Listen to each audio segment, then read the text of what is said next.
Okay. All right. Just a couple more people still walking in. Thank you, everybody, for coming tonight. At this time, we will call to order the regular meeting of the Suffern Central Board of Education for Tuesday, October 3rd, 2023. Let the record reflect all board members are present with the exception of Mr. Paul Shapiro. There was no executive session tonight, so we will move directly to the Pledge of Allegiance. Please rise. Pledge allegiance to the flag of the United States of America and to the republic for which it stands, one nation, under God, indivisible, with liberty and justice for all. Thank you all very much. 1.07, student report.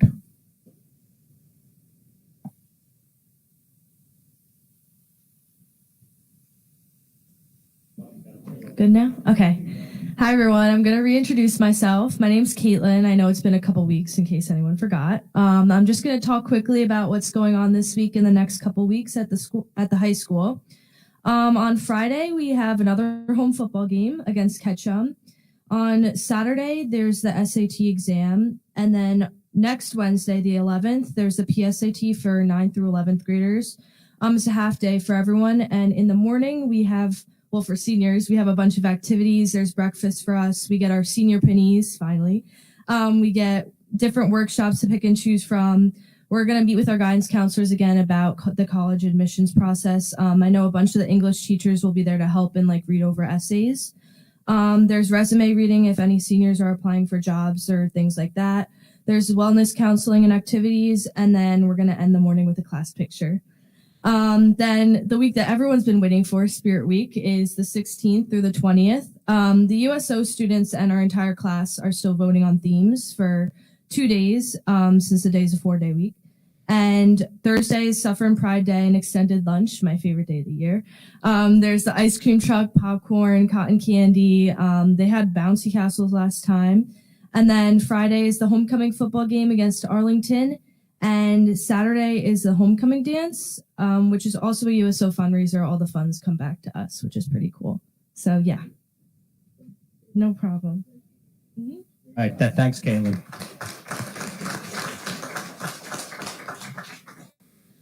Uh, 1.08 is minutes of the regular meeting of September 19th, 2023. Do I have a motion?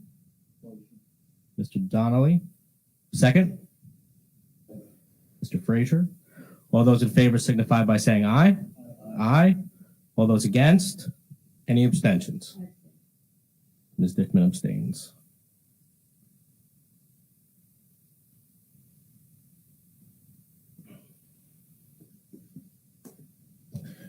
.09 minutes of the special meeting of September 27th, 2023.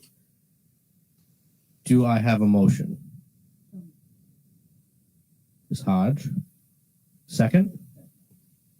Ms. Dickman. All those in favor signify by saying aye. Aye. All those against? Any abstentions? Dr. Nick Pond abstains. 1.10 superintendent comments. Thank you very much. It is October. Time is flying by, and fall athletic season is in full swing. We're wrapping up our Meet the Teacher series. We've had a little bit over 2 weeks of Meet the Teacher nights. It's been great to see smiling faces and lots of conversation between our teachers and our parents. And most importantly, this evening, we have the pleasure of welcoming our auditing company to come in and provide the Board of Education and the public with a report on our audit for this year. So I'm going to turn this over to our Assistant Superintendent for Finance, Dr. Castellane, who will introduce our auditor. Thank you very much. This is our second year working with EFPR Group. And Jeff Jones was our auditor this year, so he'll be joining us remotely. You can bring him on in, and he'll be presenting. Thank you for the introduction. So as Billy mentioned, my name is Jeff Jones, and I was the director from EFPR in charge this year of the district's audit. and I have a brief presentation that I'm going to be going over with the full board. The actual audit itself has been reviewed in more detail with both management as well as the audit committee earlier today. Mr. Jones, we're gonna ask you just to pause for one moment. We're gonna see if we can get you up on the screen. Just bear with us 1 second. We can hear you. We just can't see you. There we go. Perfect. Thank you very much. All right, so now I'm going to try to share my screen to put up our presentation.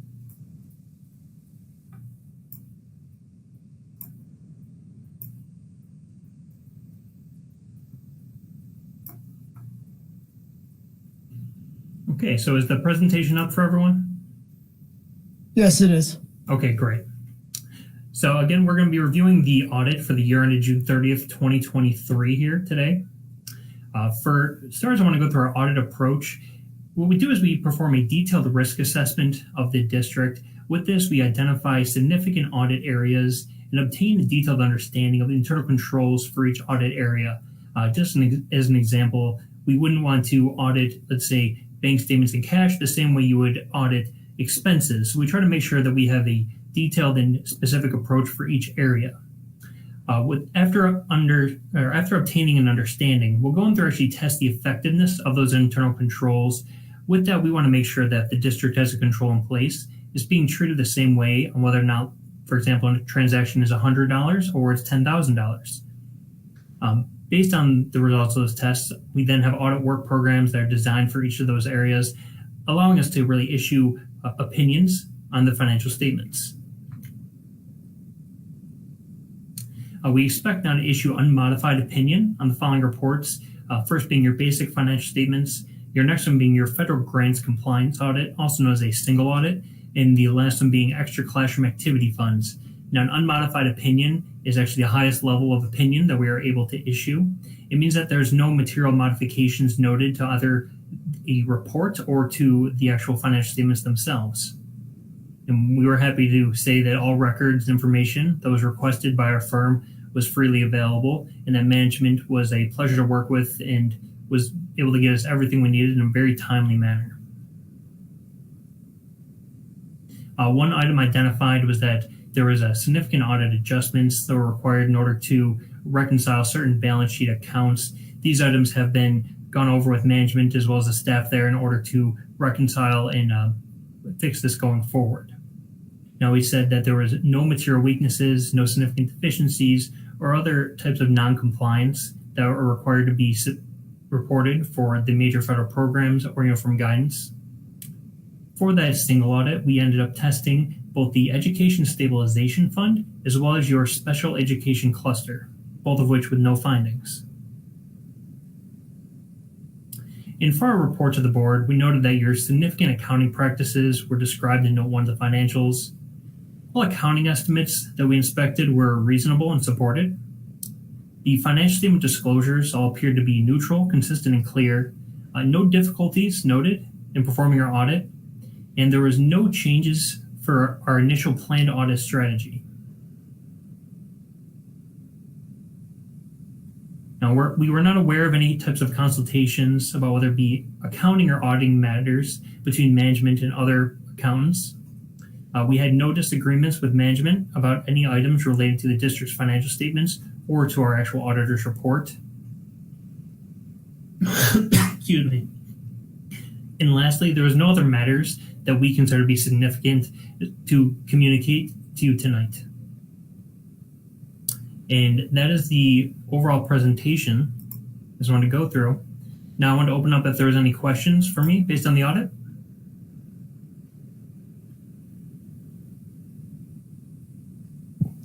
Thank you, Jeff. Are there any questions, any specific questions from the board? I will just let everybody know we did have an audit committee meeting prior to the meeting tonight. Audit committees, myself, Ms. Dickman, Mr. Frazier. So we did meet earlier today with Mr. Jones, Dr. Gunderson, Dr. Castellane, and did review a lot of this in much more tedious detail. And I do appreciate all the work that that our finance department has done. Appreciate the work that Jeff and his team have done. And, unless there are any specific questions, then then I guess we'll let Jeff go. Thank you for your help. All right. All right. Okay. Jeff, thank you very much. Appreciate it. Bye now. Have a good night. Thanks. You too. Thank you, Mr. Jones. I just want to concur. I want to thank the audit committee for spending time this evening. And most importantly, I'd like to show my appreciation to Dr. Castellane and the business department and everyone else, especially in central office, who played a role in providing information for the audit. A nice thumbs up report for us, and we appreciate your objectivity, Mr. Jones, and for taking the time out this evening to share. Of course. Thank you. Thank you. And thus concludes my superintendent's report. Thank you. 1.11, this is public participation on action items only.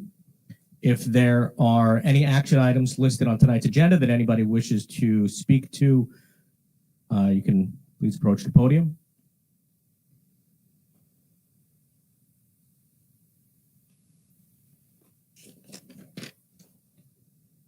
Okay. Seeing as there are no speakers, we will close that portion of the meeting and move to our action items. Tonight, we will have action items 2.01 through 2.16. I will call for a consent agenda for these items.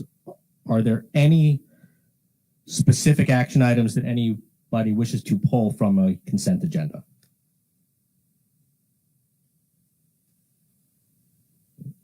Okay.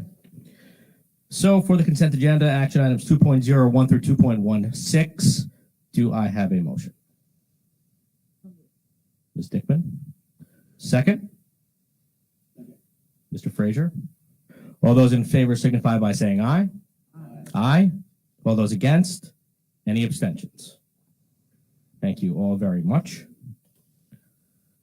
3.01, this is the update on enhancing our experience for the Suffern Central District Elementary Schools. I will turn it over to Dr. Gutterson.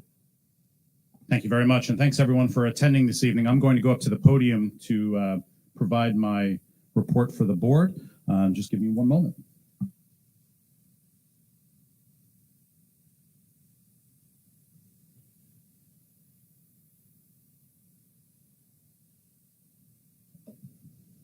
It's always nice to get a different view of the board and the public from this angle here. I don't get to speak up here all that often. Once again, I'd like to show my appreciation to the board for this opportunity to share what we really believe as an administrative team will be a better educational experience for future elementary school students here in the Suffern Central School District. And I want to also thank our community here, many of whom I recognize, and I've had conversations in person, sometimes on the phone, and also via email. I want to thank all of you for your constructive feedback, your thoughts, your excitement, and also your concerns. And I recognize that this is a difficult topic for some folks, and I'm trying as best as we all can to take a very objective viewpoint of this to really do what we believe is in the best interests of students for our district. So let me go ahead and get started. This is going to be my formal recommendation to the Board of Education, but I am going to provide a little bit of context as well, as there are some people that may be tuning in just for the first time with this type of for this conversation. Let's see here.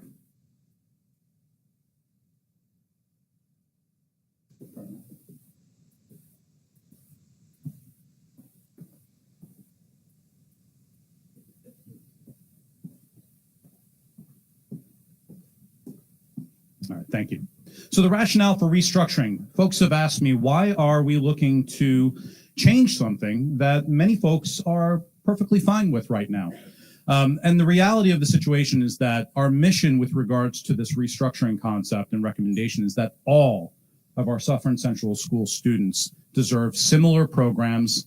They deserve similar class sizes. They deserve similar extracurricular opportunities, similar social network sizes, in other words, grade levels of students, friends, and support services, regardless of where they attend school. And so there are some schools, typically our more populated schools that are able to offer more of these other support services and extracurricular opportunities than some of our small schools. Certainly, the larger schools are also able to offer larger support networks.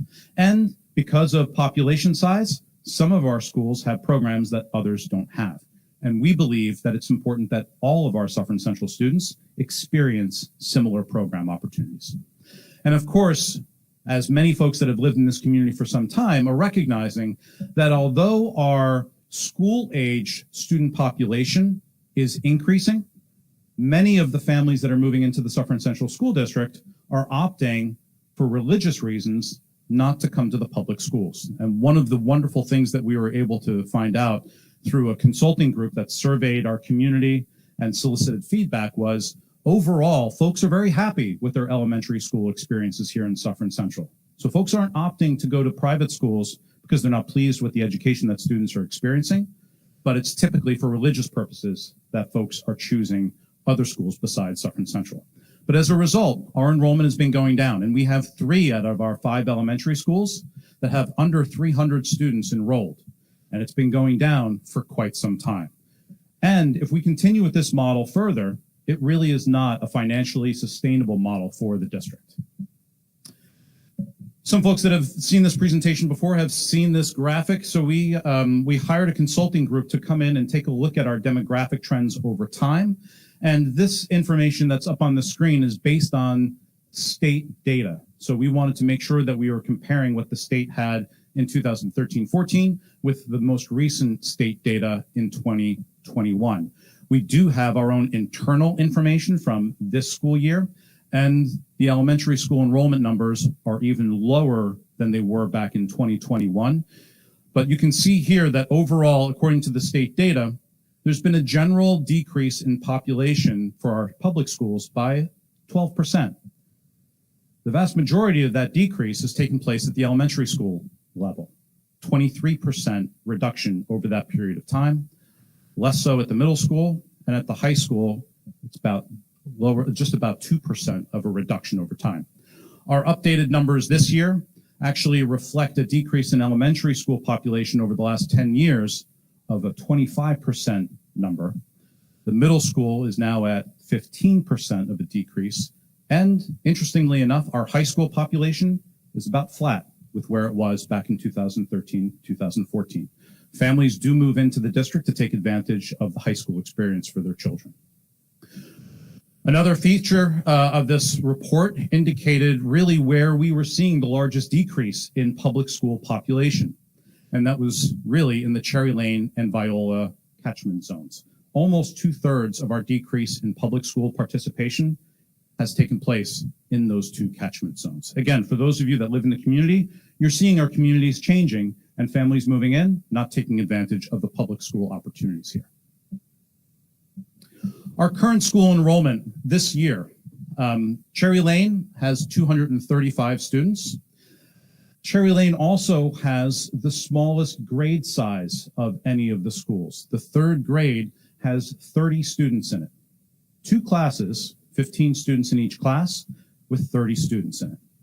So as I've shared before, imagine being the kindergartner with 30 classmates and being with those same 30 classmates for 6 years. For those of you that have had elementary school age children, you know sometimes there are combinations of students that don't always work. And in a grade level that size, it's very difficult to move students around to provide some flexibility and to create some new friend opportunities. Sloatsburg Elementary has 249 students. Actually saw a little bit of an uptick this year in population at Sloatsburg. We have a large class size for Sloatsburg of kindergartners, about 49 students, and we had to, at the last minute this year, increase our kindergarten teaching assignments to an additional person. Fortunately, we are able to do so, but when you have such small schools and you can't really anticipate a last minute increase in registration, that becomes a financial burden to the district. But the district, fortunately, was able to go ahead and allocate the resources to hire, at the last minute, a 3rd kindergarten teacher. Viola School is down this year with 257 students. Montebello decreased this year as well. It's at 307. And then RP Connor, which last year was over 400 students, is now under 400 at 378 students. Interestingly enough, also, RP Connor has the last 2 grade levels in the district where a grade will have 4 sections of a grade. So this year's 5th grade and this year's 4th grade both have 4 classroom teachers assigned to that grade level.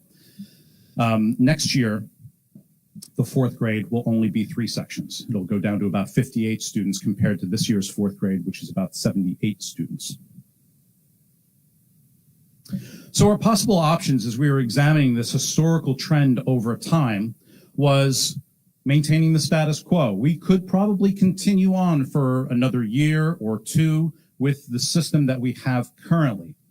One of the reasons why we're deciding to move forward at this point with making this recommendation is it provides us with an opportunity to create something special for our students, to enhance the educational experience, as opposed to just continuing on and at some point getting to the so-called fiscal cliff where we're then forced to make a change because we are tight for cash. Our second option was to repurpose the smallest or second smallest school and divide the students into the remaining schools. This really wasn't a viable option either. The 3 smallest schools are on the periphery of the district. Wouldn't make sense to close Sloatsburg because you would then send the Sloatsburg students probably to RP Connor or Montebello. Those are the 2 closest elementary schools. Those are our 2 most populated schools. So that wouldn't make sense. Viola, the same thing. You'd have to send students to Cherry Lane or Viola because, again, the 2 closest schools are the larger, more populated schools. And the same thing goes for Cherry Lane. And I would argue, more importantly, we'd just be perpetuating the same concerns we have right now with the lack of consistency in programming and opportunities with those 4 remaining schools because we'd be keeping the same system in place. And so we decided to get creative and not necessarily unique to Suffern Central, but we went ahead and we solicited the information from other Rockland County school districts and Westchester County school districts that have engaged in the Princeton plan or the grade banding plan. And we looked at our geography in the district and we decided, well, we should explore what we call a modified Princeton plan. So in a district like South Orange Town Central, they operate on a pure Princeton plan. All the students in the entire district go to a K-1 school, then they all collectively move in the 2nd grade to a grade 2-3 school, and then they all collectively move forward to a 3rd separate school for 4 and 5, and then they go to the middle school. For Suffern Central, that really wouldn't work. Our geography is too large, and we believe that doing so many school changes over the course of your elementary school experience might not be received all that well. And recognizing also that even this model is not being received well by everyone because there is a change in school halfway through your elementary school experience with the modified Princeton plan. But the modified portion of this is because we are proposing 2 pre-K through 2 schools and then 2 other 3 through 5 schools. I'll explain that in a little bit more detail right now.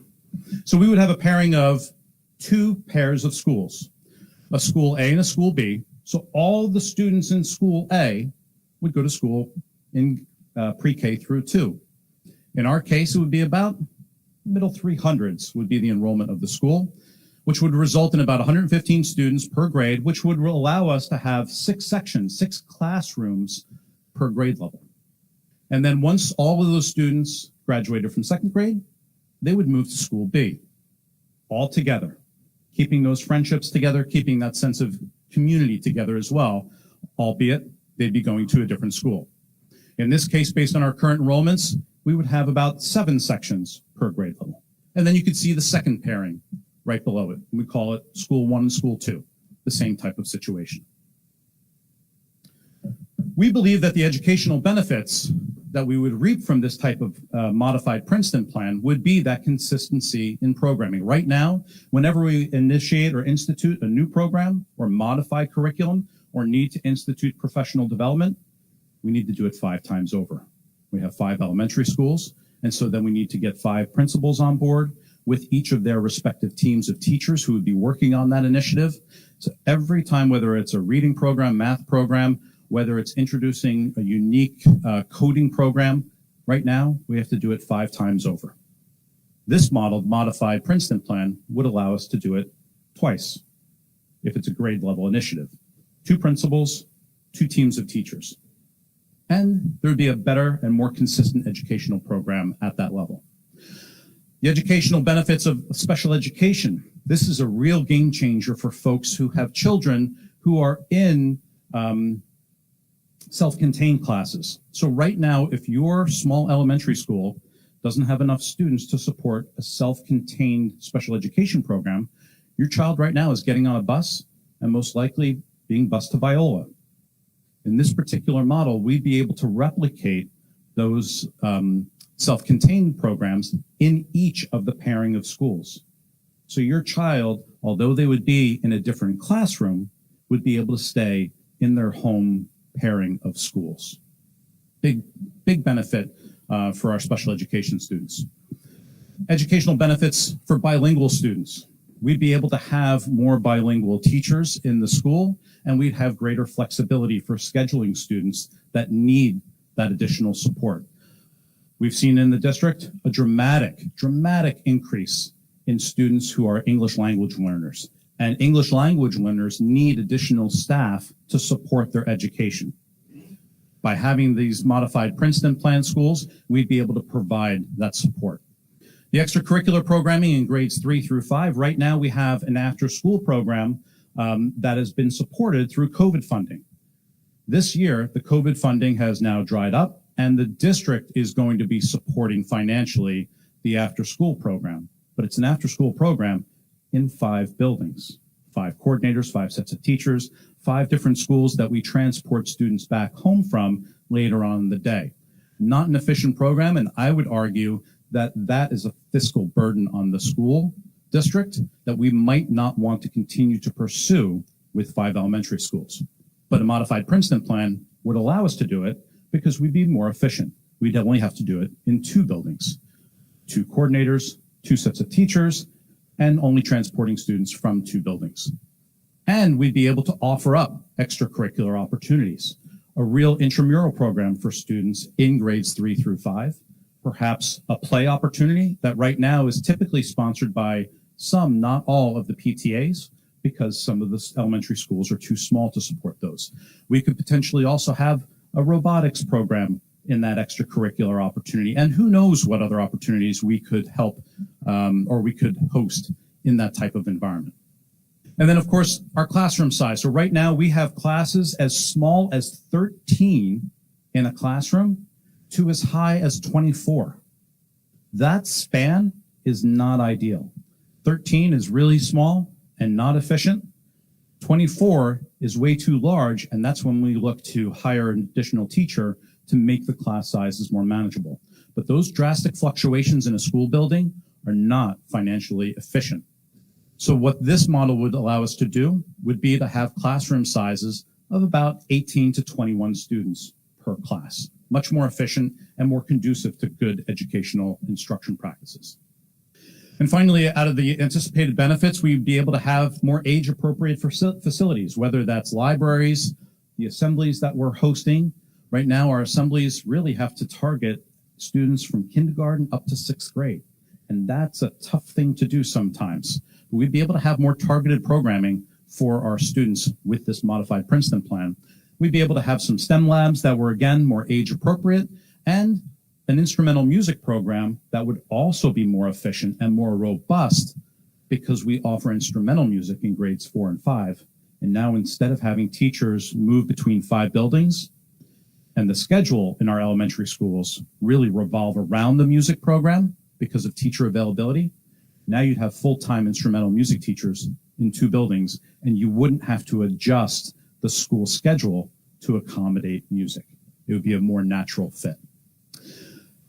The social aspects. Students would remain together. So all the students in a pairing of schools would be in the same pre-K through 2 building, and then they would all move together to the 3 through 5 building.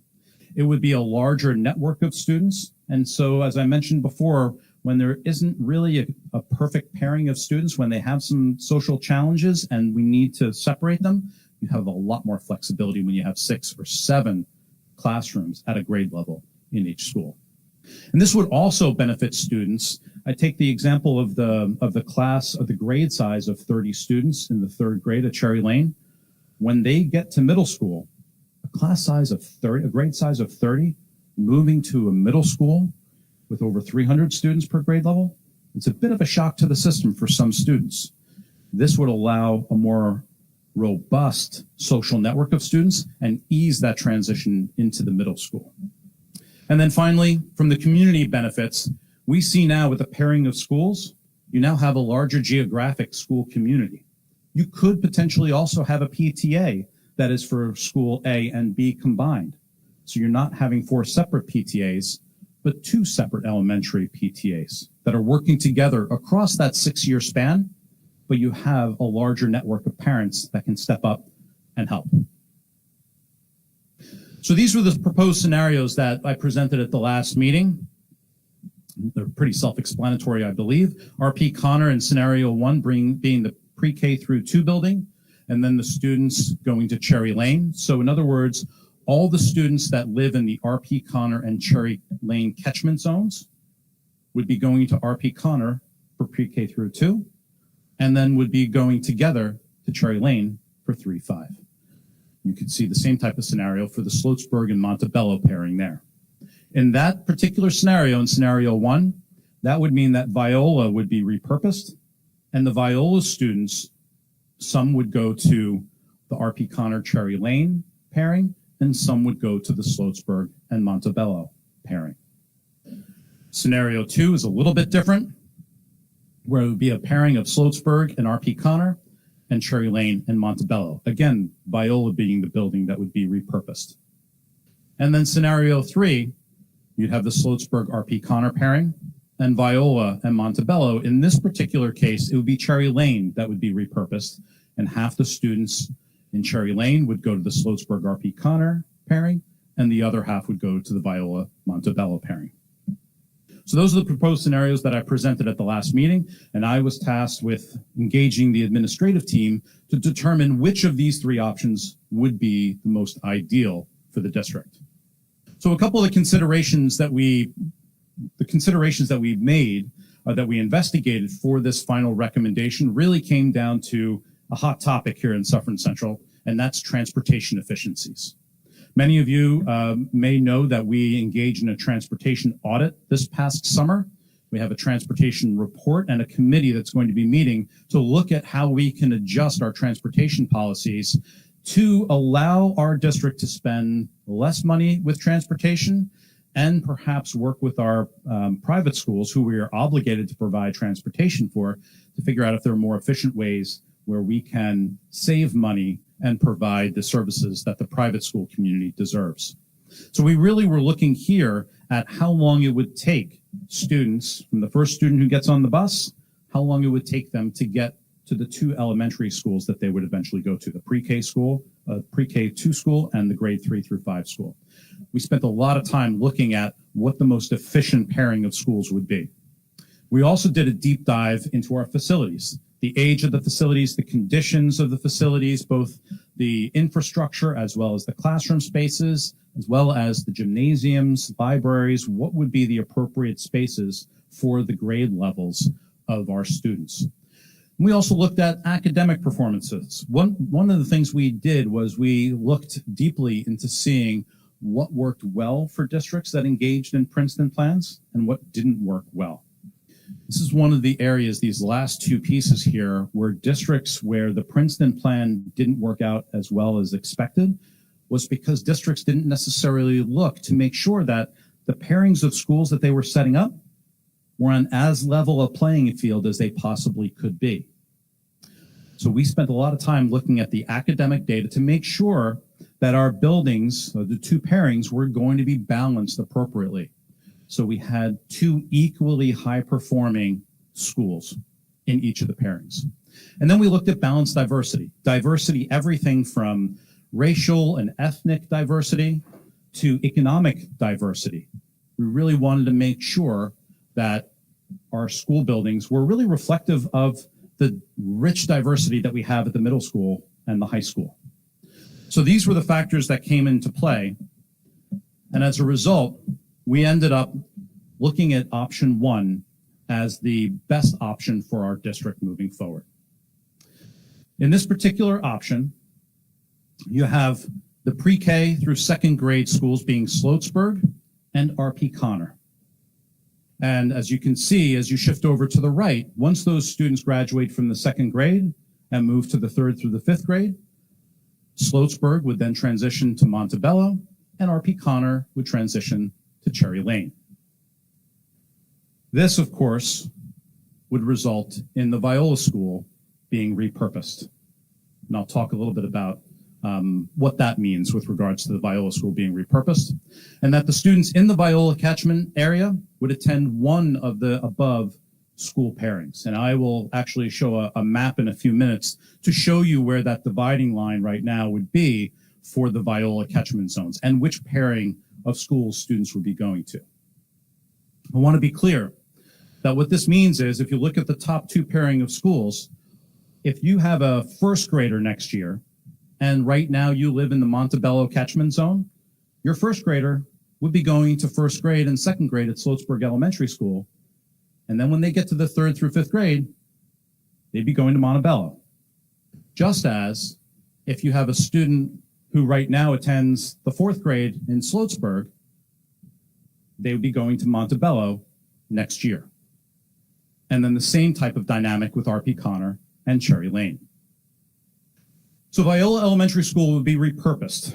What does this mean?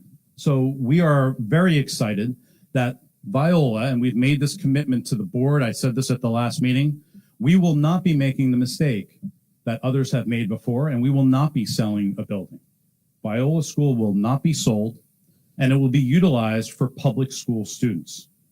We are engaged in conversations right now with Rockland Bosies, who is very interested in renting the facility and having 2 separate programs that Rockland Bosies provides county students, including Suffern Central students, and having it home in Viola.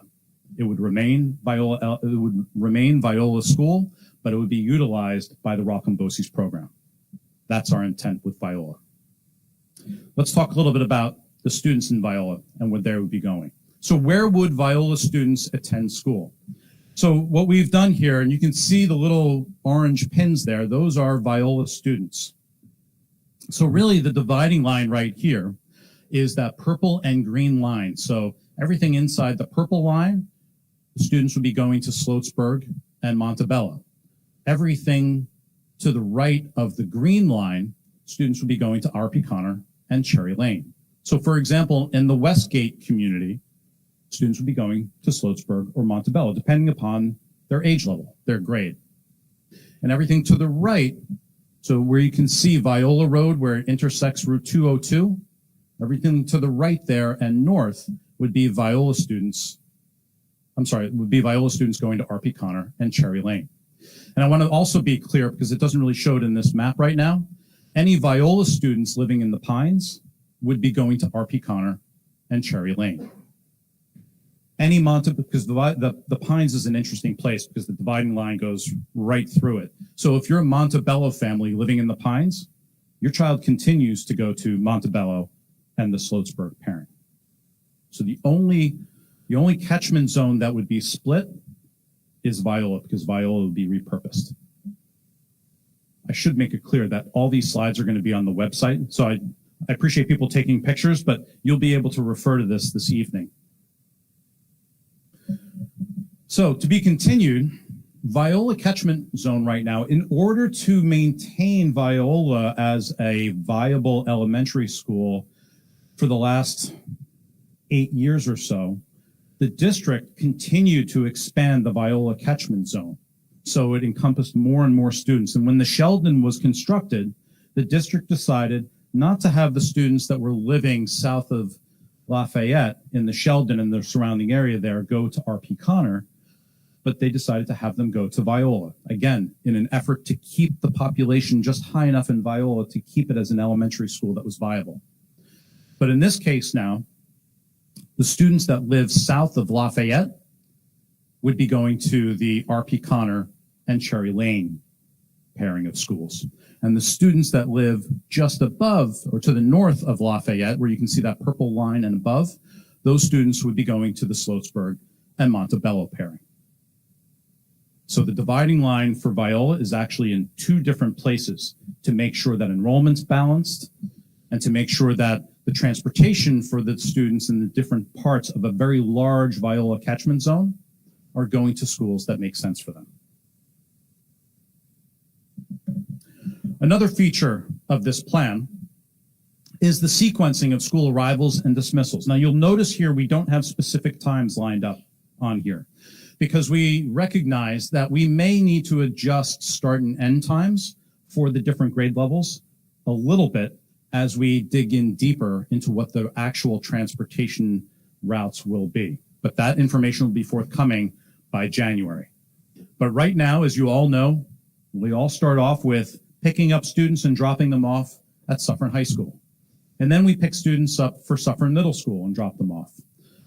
After a lot of discussion, whether it was in Mountie Minds, surveys, conversations I had with folks, it was essentially a 50-50 split about how people preferred to have the elementary schools set up for arrival and dismissal time. Some people preferred to have the partner schools start at the same time and end at the same time, and others preferred to have the two grade level schools start and end at the same time. Really what ended up happening was we looked at the complex nature of our transportation and we recognized very quickly that it made a lot of sense to have the grade 3 through 5 schools start after the middle school and then round it out at the end with the pre-K through 2 buildings. It works out nicely because of the age progression of the students, but really the purpose in doing this was to make sure that we had our two most centralized school buildings. That's actually a mistake right up there, isn't it?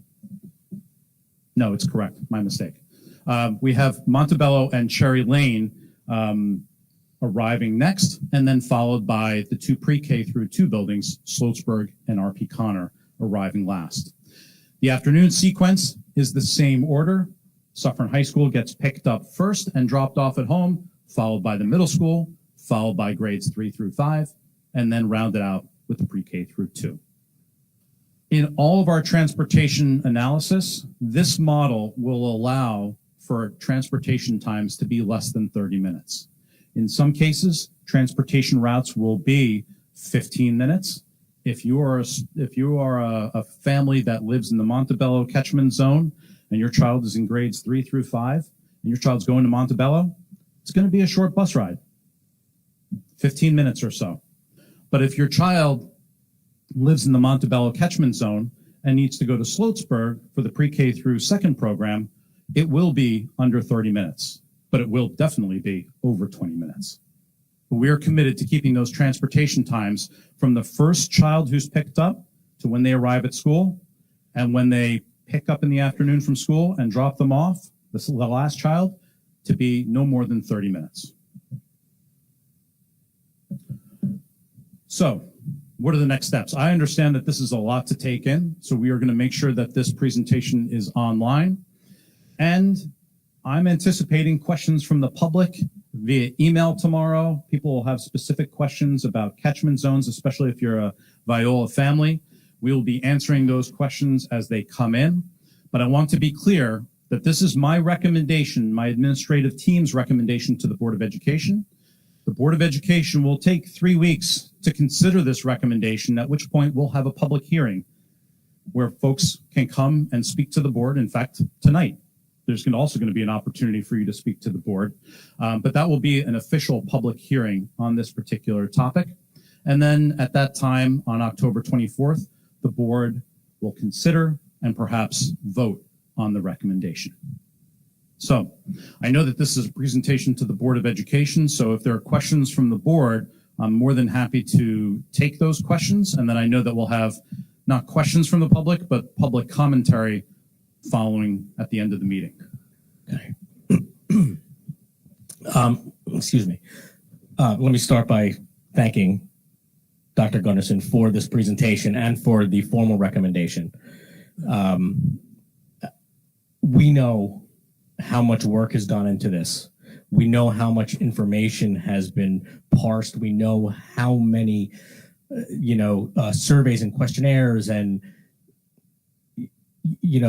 different committees that have been put together to take the deep dive into this and afford you an opportunity to make a recommendation that you believe will be in the best interest of all Suffern Central students.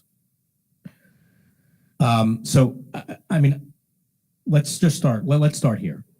Are there any questions, specific questions about the presentation from board members for Dr. Gunderson?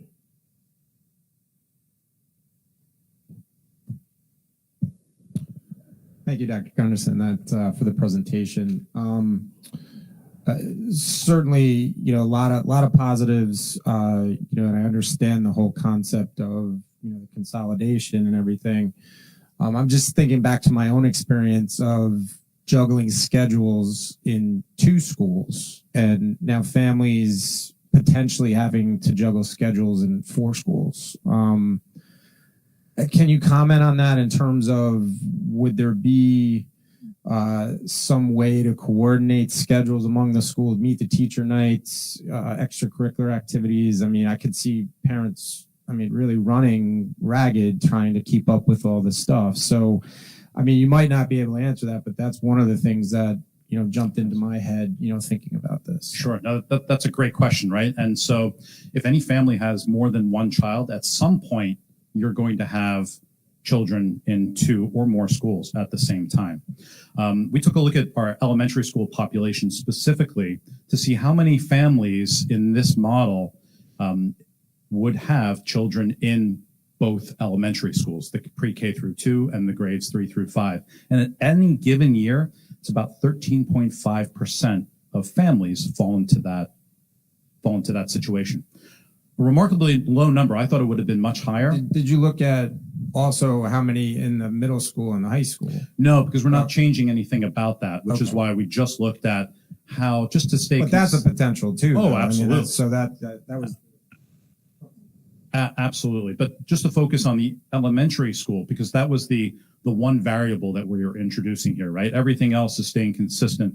We're not going to do anything differently with the high school and the middle school grade levels, but I was surprised that any given year it was only about 13.5% of families that go through that situation. But if you have 2 or more children, eventually you are going to be in that situation. And if you have 3 or more children, there's a greater possibility that you're going to have students in 3 or maybe even 4 schools. You are right. One of the things that we are going to make sure that we're doing is that obviously we provide bus transportation for everyone. And I talked about the extracurricular opportunities in the grades 3 through 5 building. Just like we do at the high school and middle school, we would be offering transportation for those after school programs back home for students. So we provide transportation for every arrival and dismissal time for students, including the extras that come into play after school. And for a family that has a child at the grade 3 through 5 school and the pre-K through 2 school, by having different start times for those 2 schools, if you do absolutely want to drive your child to school and pick them up, you have a better opportunity to do so with the staggered start times of those 2 schools. Good question, though. Thank you.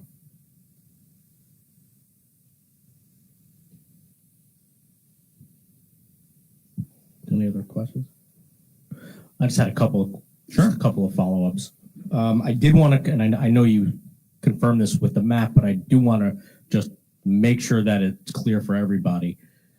With the exception of the Viola catchment zone, every family who lives in any of the other 4 catchment zones will remain in the pairing, which has their current school building. Correct. Okay. That's correct. Okay. Thank you.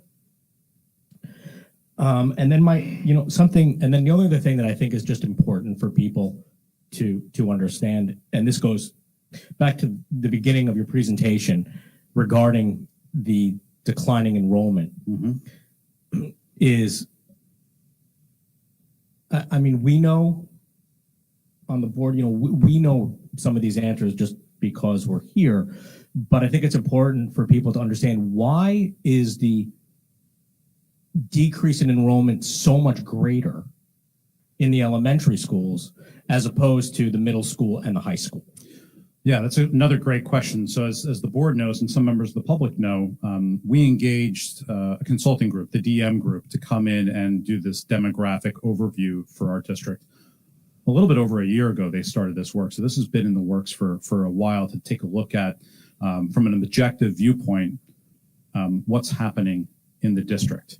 And your question is, why is it happening at the elementary schools at a more rapid pace than the middle and the high school? And they showed, and I shared with the board at some point, this graphic that shows that over the years, more families move into Suffern Central to take advantage of the higher grade levels. So they'll make a decision at some point to say, we're going to move into Suffern Central so our child can take advantage of the middle school, or even greater numbers take advantage of the high school programming.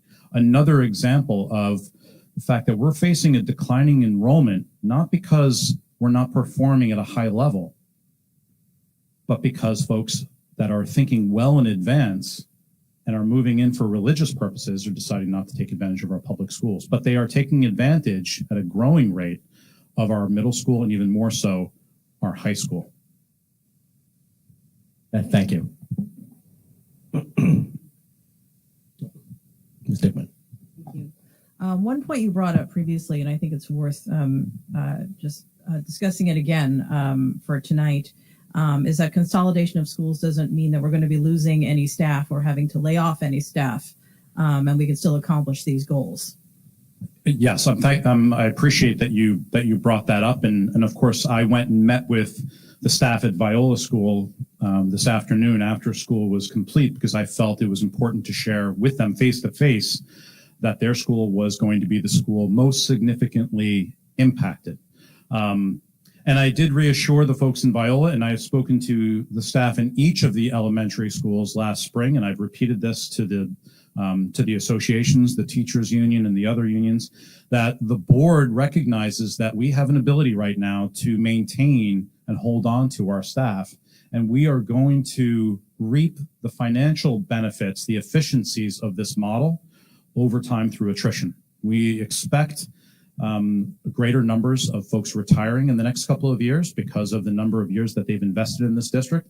And so we have that fortunate situation where we're making this decision right now by, at the same time, being able to maintain our staff that we very much value. Did that answer your point, or did that reiterate your point correctly? Thanks. Any other questions or comments from the board? Okay. All right. So Dr. Gunnarsson, thank you again for the presentation. And again, just to set expectations, we are not taking any action on this tonight. This is the superintendent's formal presentation, formal recommendation to the Board of Education. Our next meeting is in 3 weeks. It's on October 24th. And we expect at that time to take a vote on this recommendation. So it is a lot to digest. It's a lot for families and the communities to digest. It's a lot for those of us on the board that may not be directly impacted with kids in the elementary schools to digest, because we understand we understand what it means to, make this type of change and what it's going to mean for the families who are impacted. And I don't want any of this to be perceived as a negative. In fact, I think everything that is being proposed because we have an opportunity to create an even more successful environment for all of our students. And that is the goal. And that is what we are striving to do. So we will take the next 3 weeks and we will review the information. And on October 24th, we will expect to have a vote on this proposal. Is there anything else, Dr. Gunderson, that you wanted to add? I just wanted to thank my team of angles. And I'd like to thank those of you in the audience, whether you're in person or attending live streaming, who has offered your thoughts and even feelings on this particular topic. Because I recognize that we're looking to take a very objective viewpoint here and what's best for our students, but I also recognize that this is a very personal decision or personal recommendation that impacts families as well. Thank you. All right, thank you very much. The 6.01 board member comments. Are there any board member comments at this time?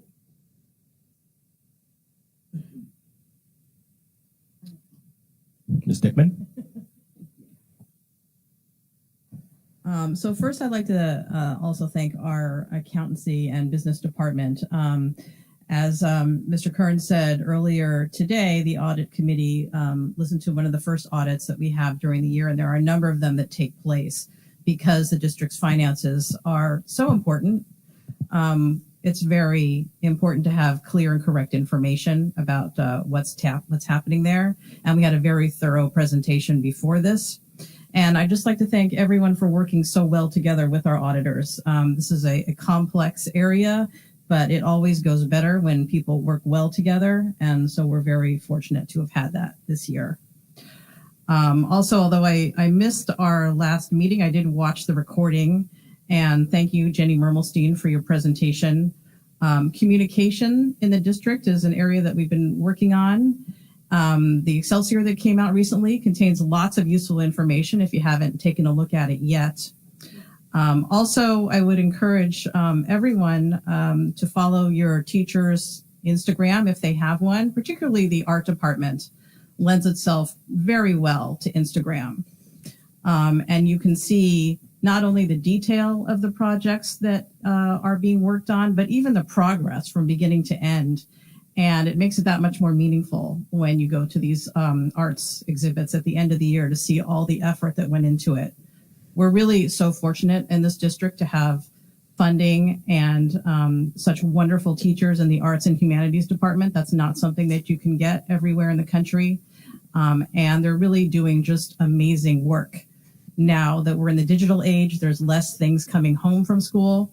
So this is a really great opportunity to see what the students are working on throughout the day. Also, I would like to thank all the community members who have participated in the process of restructuring and discussing the restructuring of elementary schools. There's been a lot of presentations on this, whether community forums, at board meetings, Mountie Minds, thought exchange, and there's been so much participation and input from our community, which we're really grateful for. We all read the emails that come through with people's comments and ideas, and it is something really substantial that could change this district in really great ways. But as Mr. Kern said, it's also a very personal decision for families. Everyone goes through those experiences with their children where they go through transition, whether it's starting kindergarten, starting middle school, starting high school. And we've all, those of us on the board with children, have experienced that as well. So we know the impact that it has on everyone personally, but hopefully also will just bring a better elementary experience overall to everyone in the district. And thank you all for coming tonight to hear the presentation. All right, excellent, thank you. Okay, so we will go to, we'll move to 7.01. This is public participation on district-related business. I presume that we're going to have some speakers tonight. And what I ask is, if you wish to speak on any district-related business, please approach the podium. Please clearly state your name and your district affiliation, and expecting that there will be a lot of people to speak, I would ask speakers to please respect the policy and please try to keep your comments to 3 minutes. And no mention of faculty or students by name. Thank you.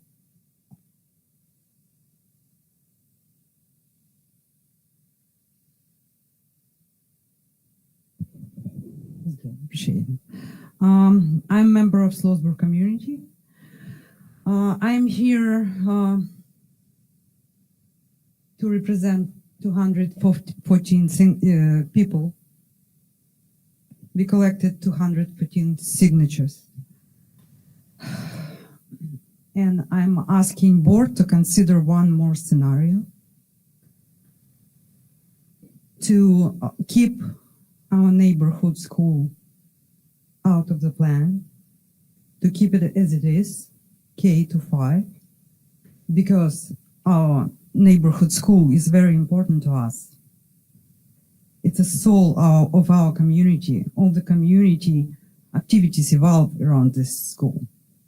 And it makes sense. We geographically far away from other schools. We even have different weather. We have Orange County weather. And when it's snowing in Slotsburg, it's not snowing in Suffern. We're buying houses because of that school. We invest in money because of that school.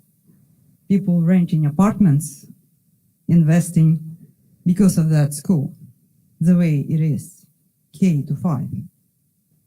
So we're asking, and we don't have problem with religious communities there. We're not affected. And our population is growing. After COVID, a lot of retired people sold their houses and new families moved in. We have a lot of potential there. We have a lot of young families. Some of them have babies, which gonna be ready to go to school very soon. So we have completely different situation over there. So we asking you to consider one more scenario to keep our school the way it is and not to close any schools. You can use your scenario, you plan to restructure other 4 schools and do whatever you want to do with them. And it's going to work out well. And it's going to work out well for us as well. So we collected 214 signatures, and we can do much more if we have time. And 15 of them are our businesses because they feel very strongly about that too, because they're going to be affected. So I'm going to read the 15 businesses. It's Village Plant, American Drywall, Characters, Sushi Wheel, Deli North, Bear Essential Fitness, Salmon Lake Station, Hungarian Hotspot, NGV Auto, Auntie Elle's Farm, Rhodes North Tavern, Slotsburg Nursery, Haas Pharmacy, Valley Rock Inn, Davis Sports Shop, and about 200 residential voices. And I'm asking to consider one more scenario, please. Thank you.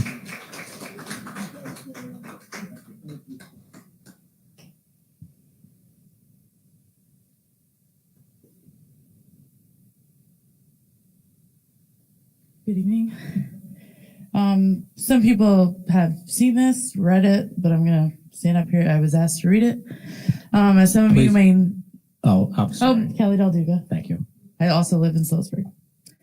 As some of you may know, I've had my fair share of complaints about things that happen or don't happen in this district. My family moved to Slotsburg, New York from out of state when I was 4 years old. I went through Slotsburg Elementary School from K through 6th grade. It was a wonderful experience attending a small school in a wonderful village. However, Slotsburg has always been labeled as too far away. We often got just merged with Tuxedo. You're basically Orange County anyway. As much as I loved being from Slotsburg and still do, once I got to Suffern Middle School, I hated it. We were often called Hicks and many other awful names. The transition was terrible, and we were always called the Burger Hicks. Flash forward to 2007 when I welcomed my beautiful daughter. My daughter attended pre-K to 5th grade in Sloatsburg. She was able to experience the same small town experience as I did. But again, once into middle school, it was, oh, you're from Sloatsburg, that's so far away. Again, the transition was terrible. All the Suffern kids have relationships already, whether it be from religion classes, Girl Scouts, sports, etc.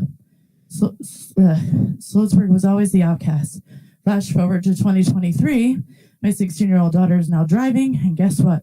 No one drives to Sloatsburg. Why mention this, you may ask? Why do I even care? Because my child's going to be a senior. Well, I'm an aunt to many children in the district. Thank you, Rose. With this new plan proposal, you will add another school community to Sloatsburg Elementary School, and I think that's great. People in our district will finally be able to see why Sloatsburg's so amazing. Why wouldn't we want that? We will no longer be the outcasts who are so far away. We can finally share why our small village is so great, and because there will be Suffern kids with us already, the transition to Suffern Middle School won't be so bad. This is more geared towards the Sloatsburg community. There are many people in Sloatsburg who feel this new plan will ruin our community and small town feel. A small town that I have lived in since I was 4 years old and chose to raise my beautiful daughter in as well. All I can say is I can only see this benefiting Sloatsburg tremendously. If you guys love Sloatsburg as much as you say, then you should want to share Sloatsburg with your children's future classmates sooner rather than later. Why can't our sister school go caroling? Why can't they learn about Sloatsburg history? Why can't the Sloatsburg mayor come and talk to kids from Suffern? Why can't we have Olympic Day? If that's how you feel, I hope as Sloatsburg residents you never attend the Suffern Street Fair, Suffern Day, or the Suffern Holiday Parade. Think about it, that sounds ridiculous. Another thing that was in the initial petition, I don't know what's in that petition, regarded special ed, and special ed is very dear to my heart. I am a special ed teacher, and I have a nephew who has special needs. In the initial petition, signed by, I guess, 200 or whatever she said, said that special ed was a luxury and that there's schools for kids like that.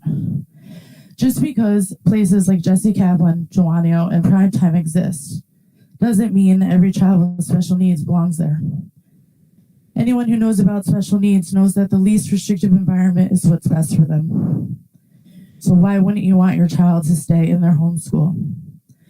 I'd like to thank Dr. Gunderson and the Board of Ed for trying to do what's best for our district, despite it being a tremendous change from what everyone knows. Change is hard, but you can't make everyone happy, but thank you for trying to do what's most beneficial. And shout out to the other district elementary schools for hosting events recently that include everybody in the Suffern Central School District. We just spent the last year promoting #OneSuffern, and these actions and thoughts are the complete opposite. Sloatsburg, we must do better, and to the Board of Ed and Dr. Gunderson, I just ask that you do what's best for our district.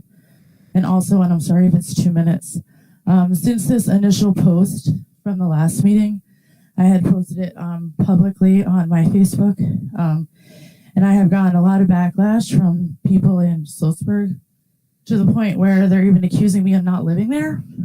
Newsflash, I've lived in Sloatsburg since I was 4 years old.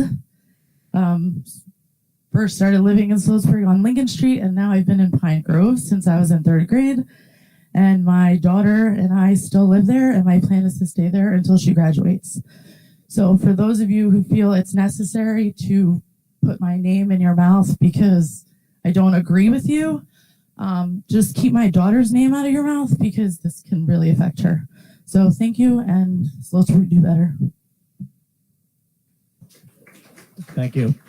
Thank you.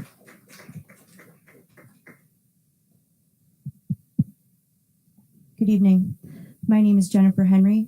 I have lived in this town, Suffern, over 40 years, and I am currently have 2 daughters in the Sloatsburg Elementary School. Before I start saying what I have written down, I just want to rebuttal with the previous comment. I've lived here since I was born, and saying Sloatsburg is an outside group, you can have your own opinions, but you don't really understand how amazing Sloatsburg is unless you live in Sloatsburg. And I didn't realize that living in Suffern my entire life, but my best friend lived in Sloatsburg, and I was there every weekend at her house, driving her home every weekend. We made it work. But now that I live there, I see how amazing it is. And that is why parents are upset with this plan, as well as I am too. So thank you. This is what I'm saying. If this was really about the kids and their social emotional well-being, we would find another way. Instead of feeling like this is being rammed down our throats as parents, staff members, to start this in September of 24. Elementary schools are K-5. It's the way it is. Then you go to middle school, and then you go to high school. It's stepping stones. You figure it out as you go along the way. If we've lived here long enough, which some of us have, it's no surprise what's happening around our communities. We see it. We live it. They want more, they get more. Now our public school K-5 community is suffering and about to have the rug ripped out from underneath them with everything they know. You are elected into this seat by your community, and unfortunately, you're going to lose community's backing. People have invested their hard-earned money to buy a house near the school of their choice. And now what? Our school taxes are insane, and you are going to be pushing families out, and they will choose other schooling options. We have serious bus issues throughout the district. Kids can't get to the middle school on time. They're missing first period. They're getting dropped off in random places. We have assigned seats at lunch, the bathroom cards. Maybe we should tackle those issues before you uproot an entire K-5 community. You have parents so anxious and upset. Teachers are anxious and upset. This 13% statistic that you just gave us about families are going to be juggling. They have after-school sports, youth sports, dance, gymnastics, doing family events with the schools. It's a lot, and it's very stressful. You're at your working job all day, and then you have to start your second job of being a parent and thinking about how you're getting your kids from A to B to C to D. Let the COVID kindergarten class of 2025 graduate with the respect that they deserve, and don't pull them from their teachers and their principal that they love so much. I know Sloatsburg is a big topic, and you don't know anything about our community, like I said, unless you live there. So it's upsetting to hear some of the people speak about our town. We will forever be pirates. You want to bus babies on Route 17 30 plus minutes. And how can you guarantee that you will have that kid there in 30 minutes? You said 20 to 30 minutes. What if they have to use the bathroom? What if something happens? People drive not so well on Route 17, and I'm sure parents that have to have their 4, 5, 6, 7-year-olds bus from Suffern to Sloatsburg feel the same. Some people maybe don't have a car, so how are they going to get to school if they can't walk or get a ride? Attendance might become an issue for some families too. Some families don't use a bus, they walk to school. You'll have overcrowding, and more bullying issues will probably be even worse, because I know you mentioned that too, because now you're throwing the same age kids on a bus for 30 plus minutes. You talked a lot about after school programs. Some of those have to be paid for by parents. You talk a lot about E&L students and stressed socioeconomical families. So how will they be able to afford those after school programs that you will have to pay for? You talk a lot about Sloatsburg and friends, but you know what? There's so many opportunities to make friends outside of school. There is so much. Like I said, youth sports, people play with their neighbors, dance, gymnastics, etc. This all looks very good on paper, but this will, I feel it might backfire. And this, you are putting everybody in a very unfortunate situation for the staff and the students. And what if some of the parents don't want their kids to go to Montebello, if that's their zone? They want them to go to Connor. I really think you need to push this plan back farther than September 2024 and figure out a better way. Thank you. Thank you.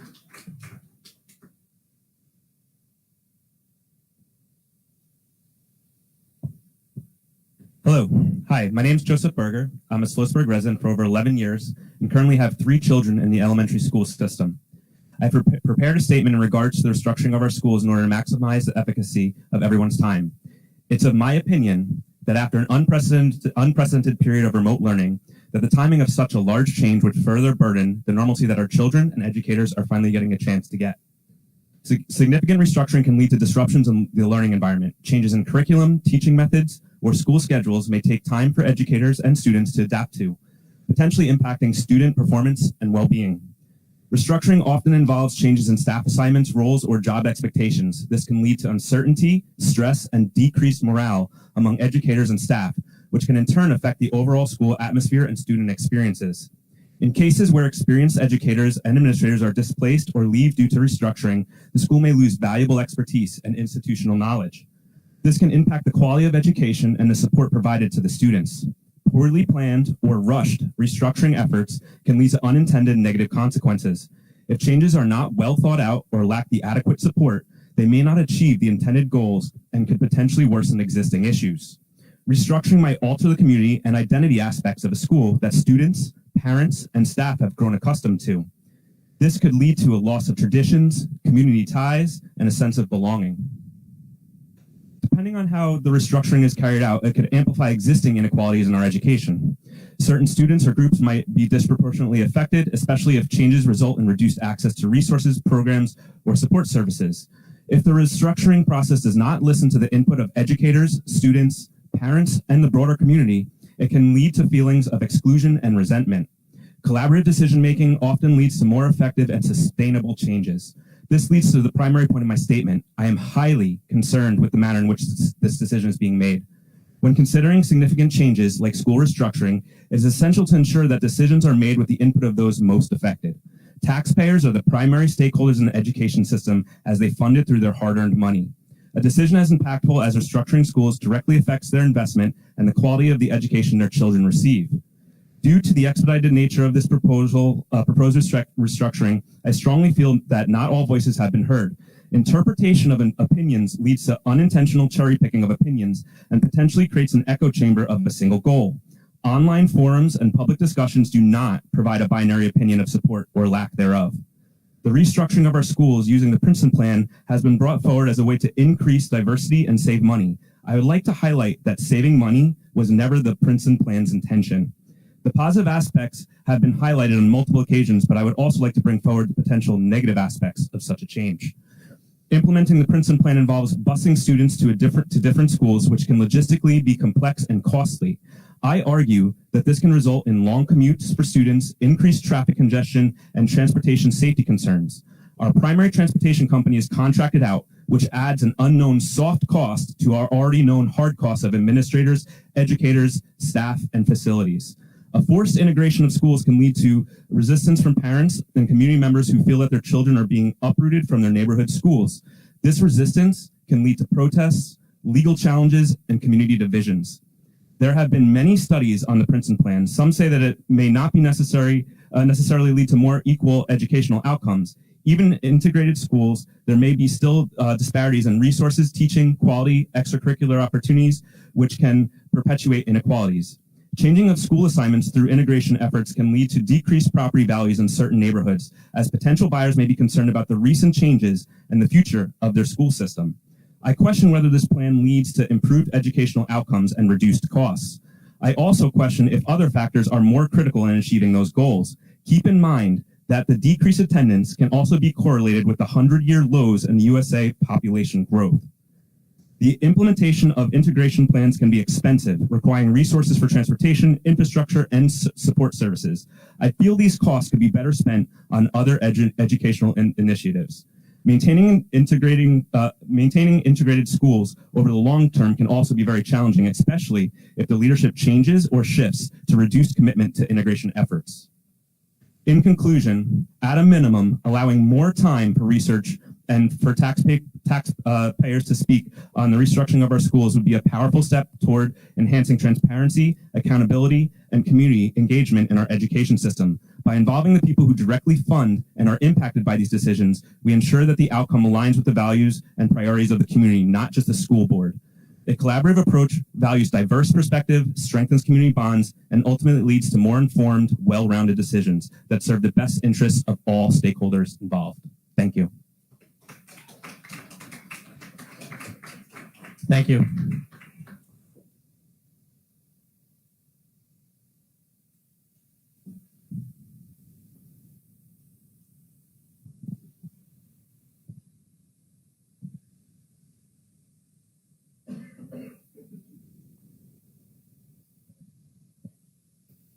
Good evening. My name is Rose Schmidt.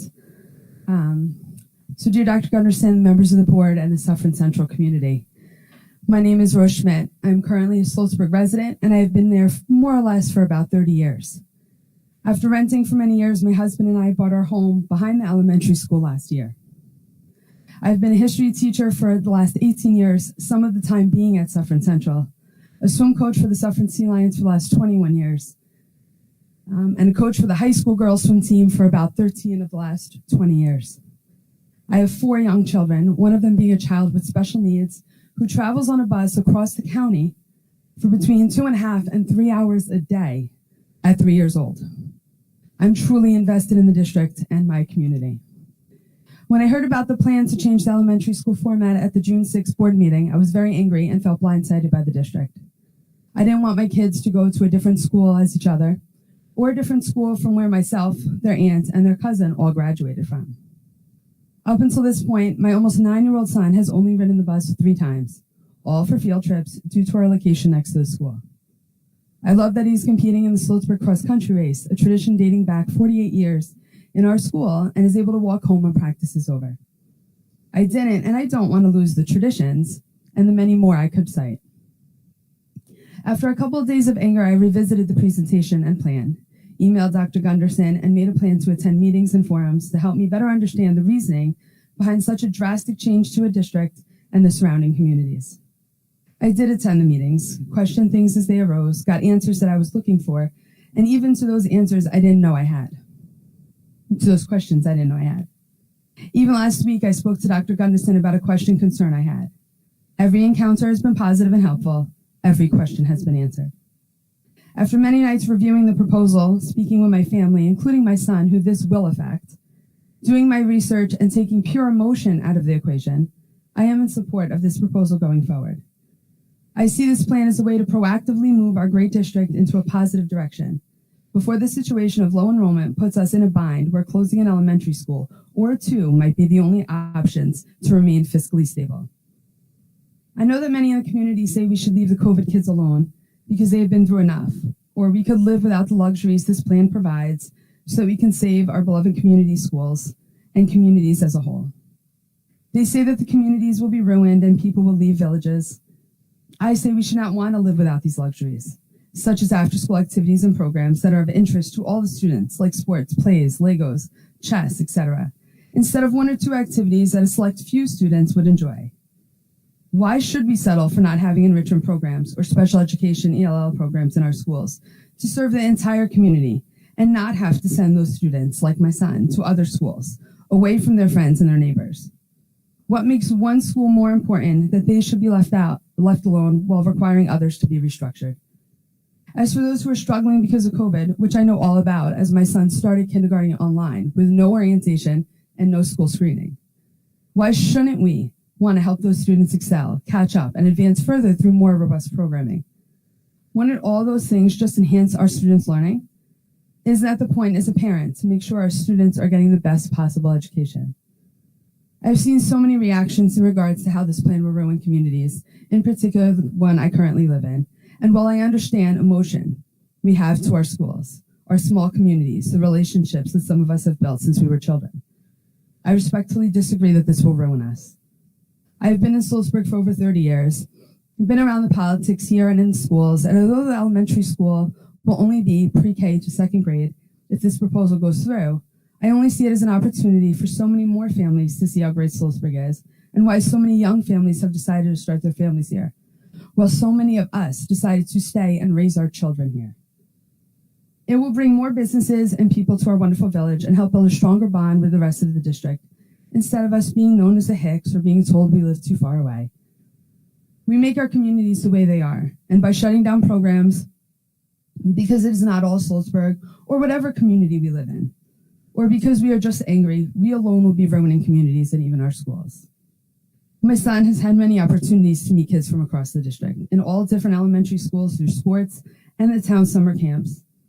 When I spoke with him about this proposal, he said he would love to be able to be with the kids he has met, be able to see more of them than just seeing them on the field or in the summer. We all end up in Suffern. We all enjoy the different events through our district and our communities. We all should take this time to come together share our great traditions with each other, and become the one Suffern that we all were at the end of last year. I would like to thank Dr. Gunderson for putting together a well thought out plan, one to save our great district and make it even better. I would like to thank the Board of Education for thinking ahead and giving Dr. Gunderson the task and ability to complete it before we are in a position of desperation. It is not easy making difficult decisions, one that can anger members of the community, but it means a lot to know that those who have been elected are truly looking out for our district and our children's future. Thank you. Thank you.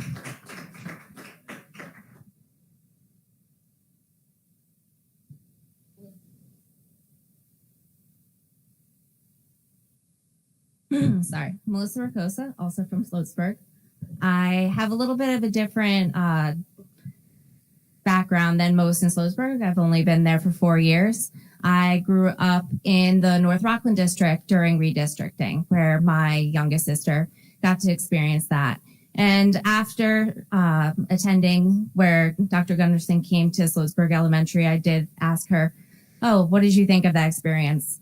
And she didn't even remember it. So I know there's a lot of emotions in our community right now, and why I feel it's important to make my positive voice on this heard is because of how uncomfortable it does make me, this divide that seems to be happening in our community right now of us versus them. When I believe that there's a lot more here going on. And I think that the data that's been presented by Dr. Gunderson, collected and given to the board, shows a very important trend in the district that is hard to deny. The strength that this program and this redistricting would do for the long run is going to greatly benefit my children that will be starting in the district with UBK next year. My daughter has an IEP, and it gives me a lot of confidence in the fact that as she starts in the district, that she will have the services that she needs in the schools at that time. I was hoping RP Connor would be our pairing, but in talking with other parents at KinderCare just this past week, it made me realize in being presented that Montebello will be our pairing, that some of the students that she is with right now in preschool, she'll actually get to be in class with through all of her elementary years now. With that slight difference in perspective and the fact that I do think this is a very data-driven presentation and proposal to the board, I really hope that when it comes time for voting, that emotions of the community are well respected, but understandably that the information that you've been given and provided does reign true in the end. Thank you. Thank you.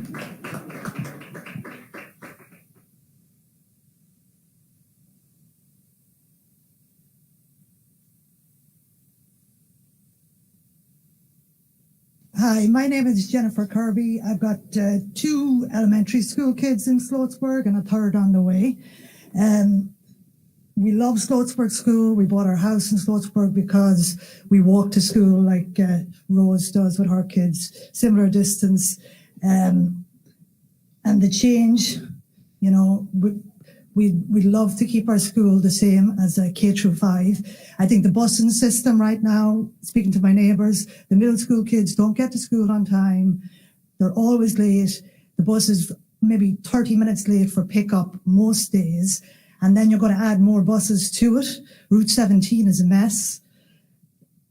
I wouldn't want my 4 or 5-year-old on a bus coming through to Route 17 for 30, 40 minutes. I think thinking it's going to be 30 minutes is wishful thinking when you bring traffic, road conditions, weather, bringing all of that into it. The geography of our district is different than a lot of districts that have done this Princeton model. We're a bit out of the way. So to bring us into it, I don't think a lot of parents want to have their kids going on the buses for that long. And I don't want to have my kids, young kids, going on the buses that long. I have 3 kids in 3 different schools under the age of 10 or 11. Trying to figure out how I can get kids here, there, involved in lots of after school activities. We know kids from all over the district, from playing sports, soccer, all the after school stuff. We know kids from all over the district anyway. I don't think the middle school integration is going to be that hard for them. They're going to have to integrate to a much bigger class size anyway. There has to be a way to look at the busing system to get it more efficient. To try and push this through in less than a year is going to be chaotic for the first couple of years. And the kids most affected by this are the COVID kids, who my son happens to be one of them too. The social and emotional wellness of these kids, they were hit hardest, and now they're going to be pulled out of their elementary schools, missing their 5th grade graduation, etc. This is going to be a big thing in their local school. For them to miss that, it's going to be a big strain on their mental health. And I think it's not the right time. This needs to be maybe like a 3-year plan, look into more options, make sure the busing is going to be okay. Like the youngest kids are going to be the last ones getting on the bus. So if the earlier buses run late, how late? Parents are going to be standing out in a corner for 45 minutes waiting with their kids. You know, is this what we want for our youngest kids as well? If I'm not a single mom, but for single moms, if you have 3 kids in 3 different schools to try and figure out how the logistics of getting kids, picking kids up, having to drop kids off, the kid is sick, trying to go get them. There's a lot of people in our local community that don't have cars, going to get kids they're living where they can walk to the school so they can go get their kids that way. Most in our elementary school right now, over 50% of the people drop off or walk. You know, it's going to be a big change. I'd ask you to give this more time and look into making it like a 3-year plan or something. Figure out the busing before we're going to put this together. Thank you. Thank you.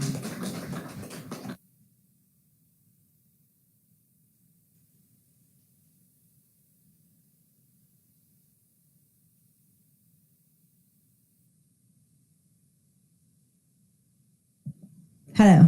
Ooh, a little too loud. My name is Margaret Samarone. I've been a resident of Suffern for 46 years. I gave away my age.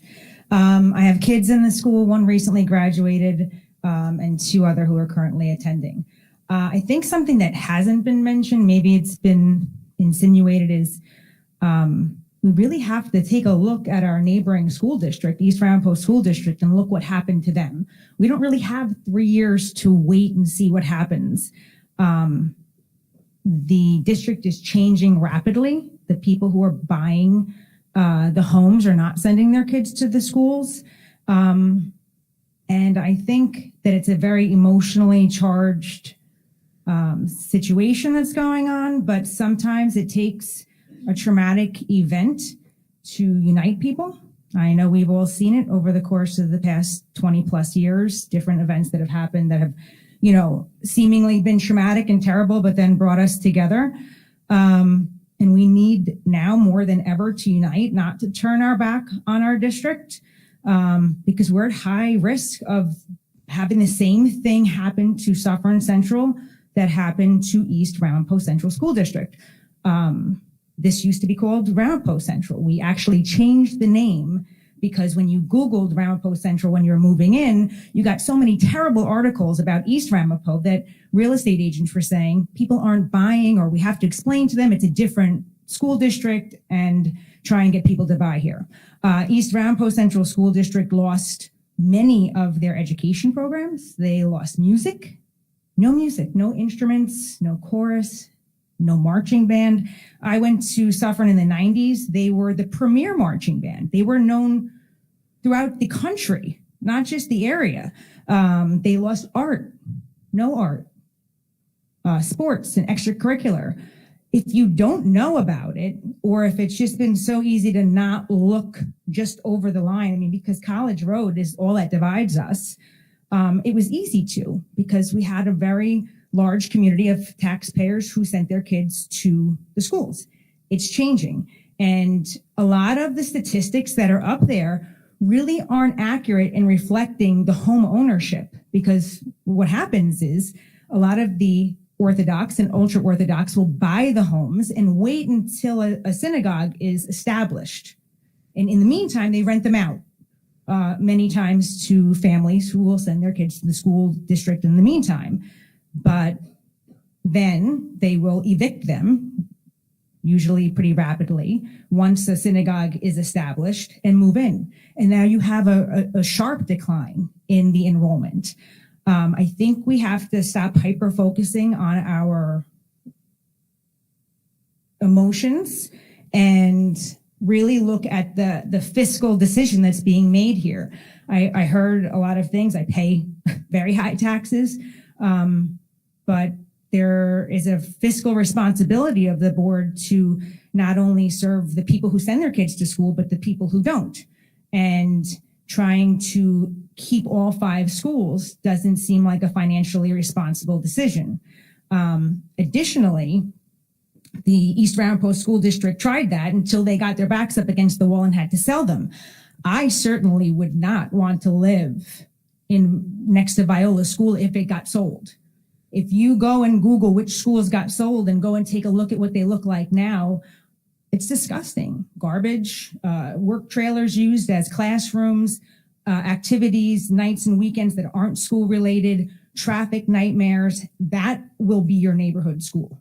And I think that to maintain the school for educational purposes and potentially have an income coming in for that is a very good idea. I didn't prepare to speak tonight, as you could probably tell, but I took a couple of notes also, just real quick.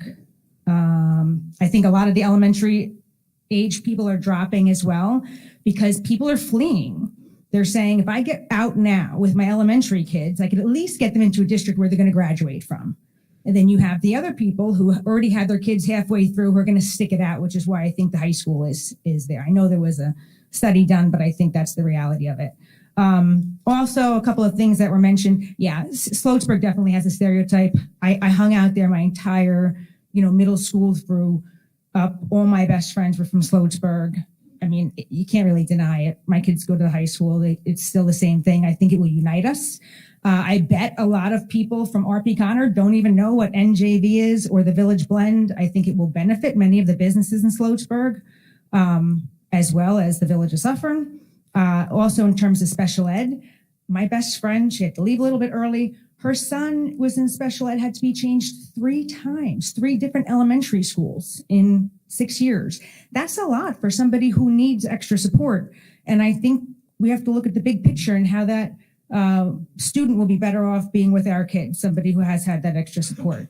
Also, you have the same age kids in the buses. It's 6 one, half dozen the other. Either they're going to be on the bus for 30 minutes or 10 minutes with a 5-year-old and an 11-year-old. I don't know which one's better. Also, I think the after-school programs were going to be funded by the school, so I don't think that will be a financial burden on parents. And I don't know why any curriculum or teaching methods would change, but I think that the plan has been well thought out, and I hope that everybody considers the facts. Thank you.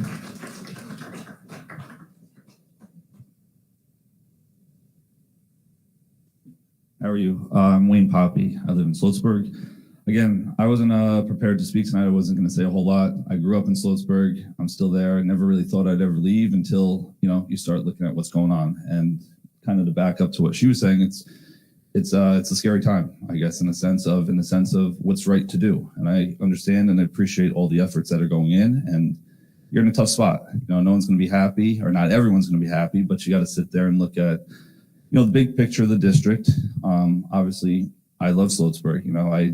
I wouldn't change a thing about it. If we could just, form our own school district, I'd do it. But that's, I guess, unrealistic. But it's just, I have a young kid who's in pre-K.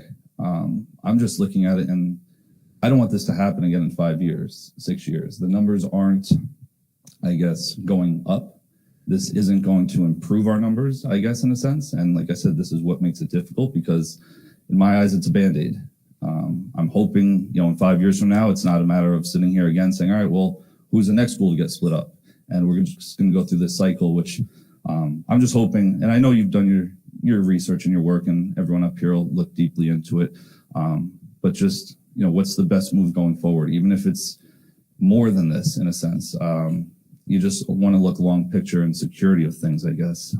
Like I said, Sloatsburg's a special place, and the decisions are made. People are going to be moving, and unfortunately that might be the case. But like I said, I just don't want to be here in a couple of years down the road saying, we should have got out of here when the time was kind of written in front of us.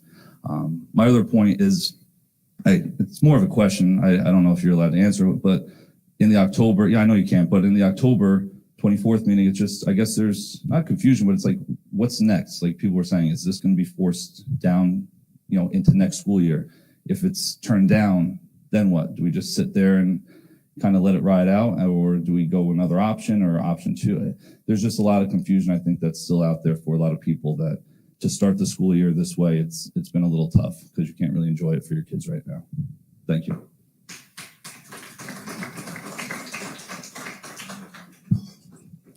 Thank you. Hello, I'm Dale Damasio, also from Sloatsburg, keeping that Sloatsburg train going here. I also wasn't prepared to speak. I've attended many meetings, written letters, and been active. First hearing this, of course, emotions were hot, and taking the emotion out, which is very hard to do because it is our families, our children that we're talking about, who we live for. I can see the data, and I know what data means, and I know what data does. And all I'm asking is that it's done right. Make sure that what is best for our kids is done correctly. If the busing is a problem, we need to figure it out. Through this audit, figure out where we can find the money for more bus drivers. I am a teacher. Buses are late every single day. How can we hire more substitutes? How can we find more drivers that are willing to drive to 4 schools or 5 schools or however many they need be to get what's done right for our children? I see the data. We know what's coming. Just do it right. If it's not ready in September of 2024, don't do it. Do what's right for the kids. Thank you. Thank you.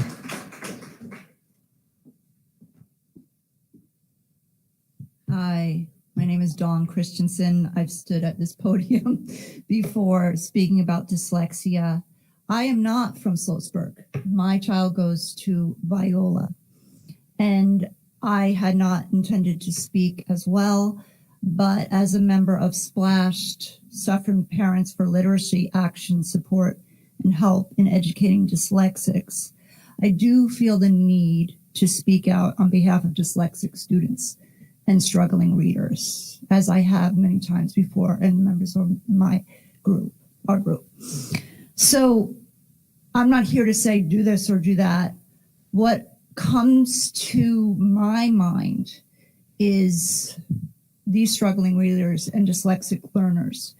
It takes a long time. I'm currently in the process of getting my own child the support and the services he needs so that he can be the successful person in the world that I want him to be.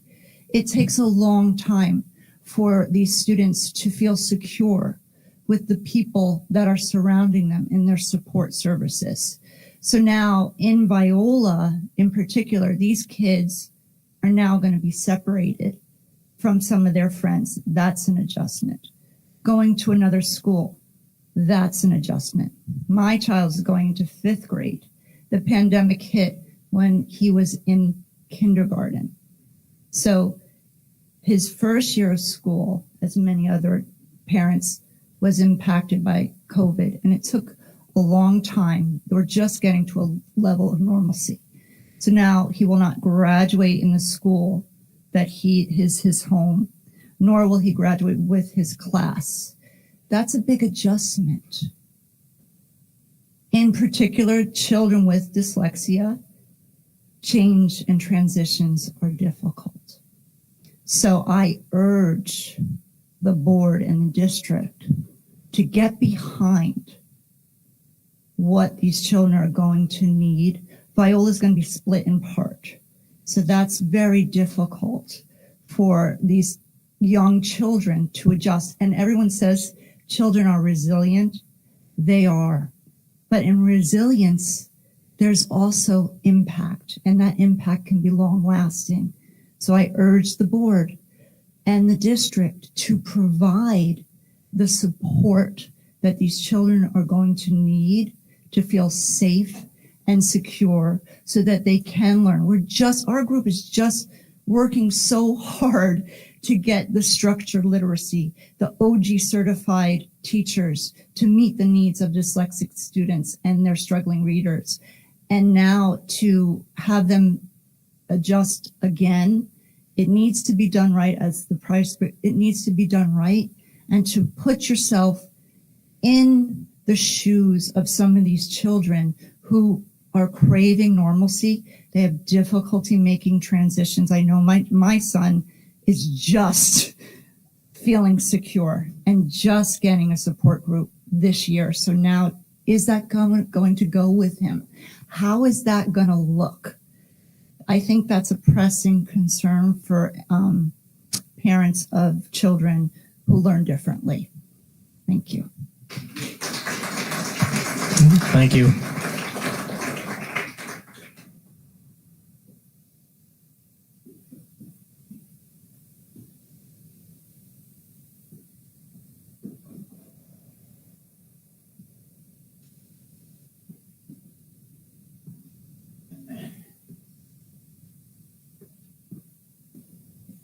Hi, my name is Sean Yukam. I'm part of the Sloatsburg community. Just to tell you about myself, we actually just moved into the community, me and my family. We just had a son. So this change directly won't affect him. I know if this goes through, he's not going to be a part of it. However, I can see by how the board has spoken that you guys have already made your decision on this. And I just would like to say that when you follow through with this, I want to understand what's going to happen with the money. So as these changes are done, you're going to need to make updates, changes to all the schools. You say you're going to rent out Veolia. Who's going to maintain the property? Who's going to do any updates to that property? What's going to exactly pay for this? And you're right. Everybody's right. We do pay a lot in school taxes. I mean, that's the first thing I learned when I got here, that these were great schools. But I've seen what happened in Ramapo. It didn't make the school better. And I believe that the data that you're pulling from in the years to that are during COVID. Kids weren't even allowed to come to school. So those numbers they don't make any sense. And I would just like you to review that. And I do appreciate the way that you guys looked into it. I really do. But I mean, I think you should review it a little bit closer. Try not to use the numbers that COVID put everybody through, with everybody's kid being home, learning online. And not to mention that a lot of you guys are teachers, right? Right? You're teachers. I went to school K through 6. That was my middle school, elementary school. I didn't go to 4 or 5 different schools. I went to 2. And what I noticed is that you learn better from a smaller classroom. The amount of kids that it's going to do, you're saying up to like 25. What's going to happen is you're going to have less ability for the kids to learn, more time for the kids to not. They're going to blow it off. Riding on the coattails of all the teachers retiring is just going to increase class size. You say you're going to try to keep it one particular amount. That's not going to happen when all the teachers retire, unless you plan on rehiring, restructuring all the teachers and the complete system. So I do believe that I understand what you're going for, but I feel like somebody is taking money financially that they shouldn't be taking to get a deal out of it, putting money in their pocket. I feel that's what that is, and that's what's happening. I'm not trying to call anybody out. From my point of view, that's what I see. I see somebody is benefiting to the cost of the entire school district. Thank you.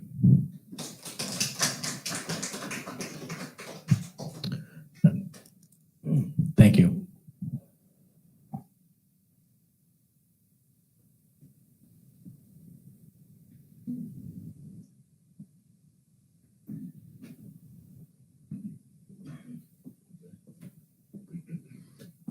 Hello, my name is Kevin Clark. I'm from Sloatsburg.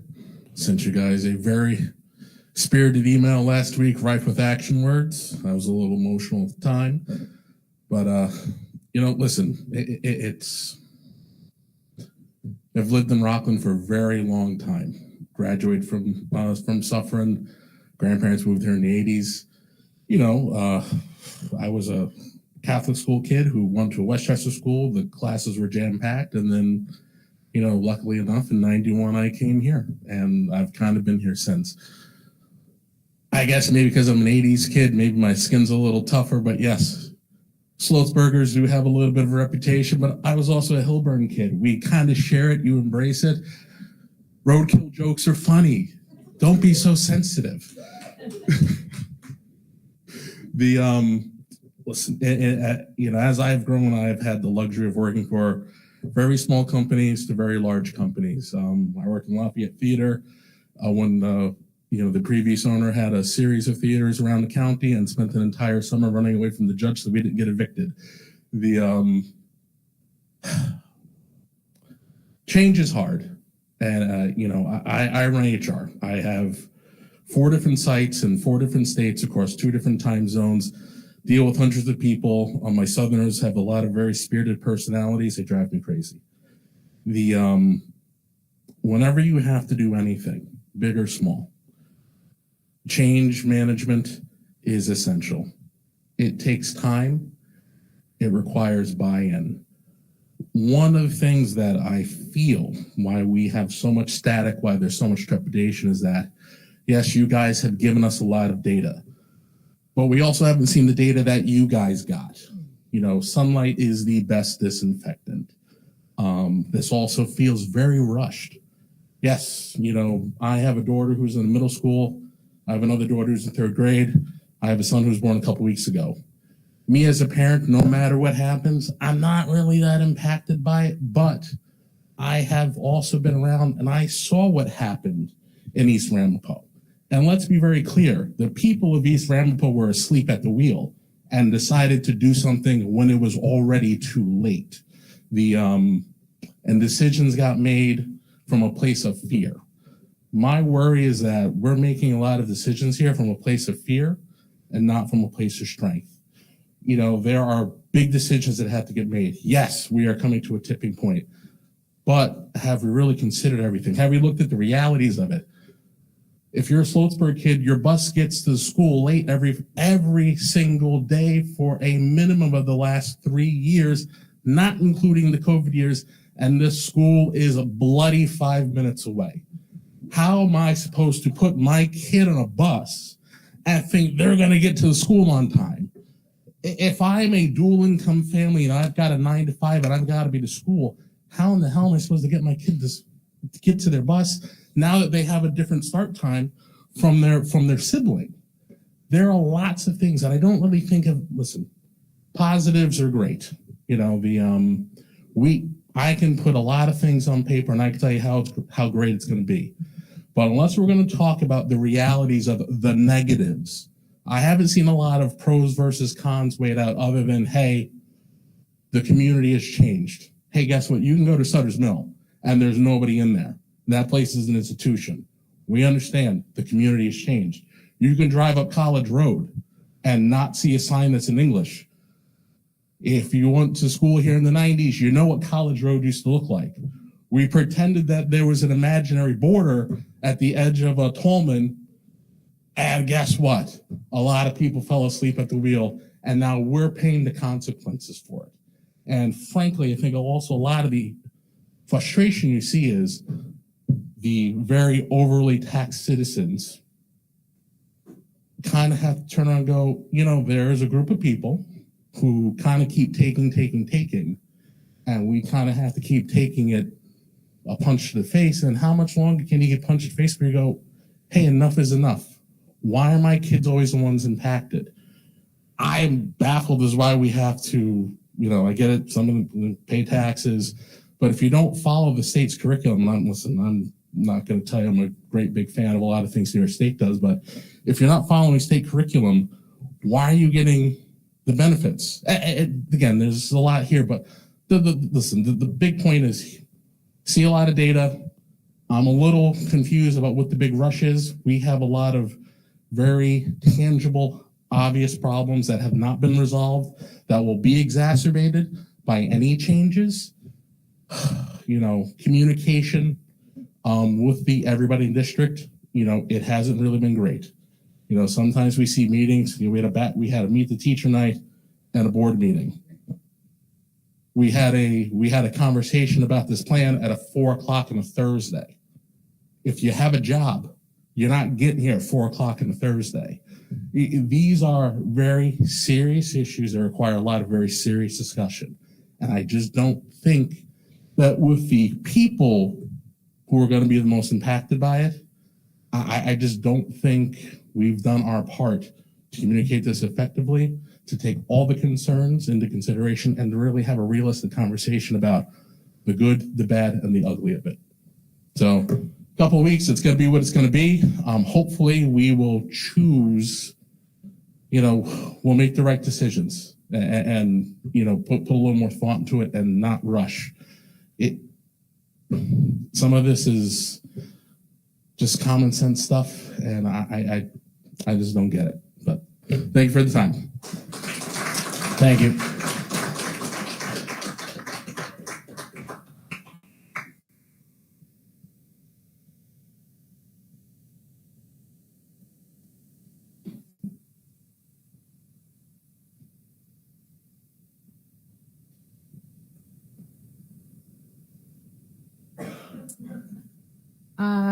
I am not from Sloatsburg, so I'm sorry.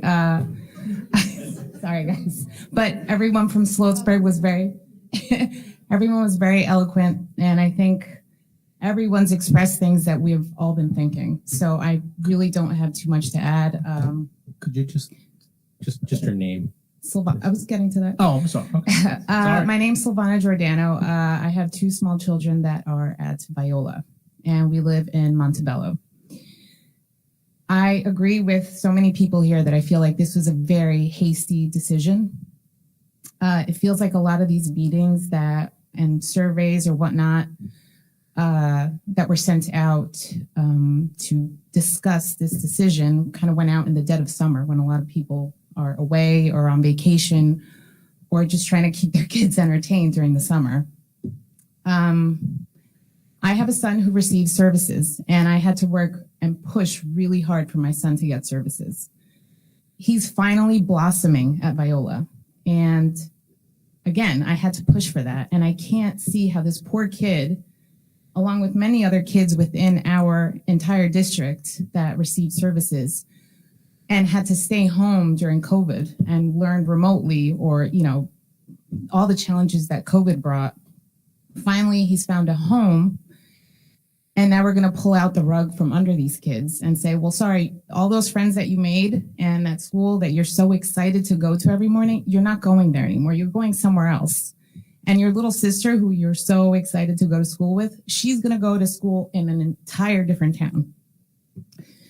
My son, speaking to the bus challenges, which is like the consensus of everybody, we live 4 minutes from Viola, and the bus is always late, to the point where I had to just give up, shift my entire work schedule just so that I could take them both to school at different start times. I don't see how this is going to resolve itself within just a few months. And I have to be honest, I know that everyone's saying that financially and I know the data has been presented. I don't know if anyone's given thought to the fact that a lot of this is going to deter a lot of families from staying within this community. The appeal and the interest of my husband and I when we came up here were the schools. And now you're essentially telling us that all this money that's paid in taxes, we can't even send them to the school that we would like them to go to or we feel comfortable sending them to. I don't feel comfortable sending my teeny tiny child on a bus for less than 30 minutes. That's traumatizing for any kid that is just starting school. It also feels like the decision's kind of already been made. I reached out and I received no response to kind of go over these points. But I really hope that in the next 3 weeks, please just try to think of us as parents and our children rather than thinking of just the data. I mean, you've heard from plenty of people here. This feels too rushed. And I really hope that you really reconsider the decision that already seems to have been made. Thank you. Thank you.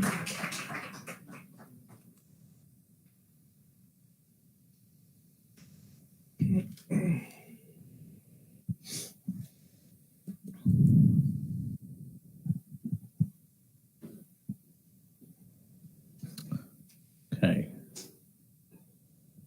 Are there any other speakers?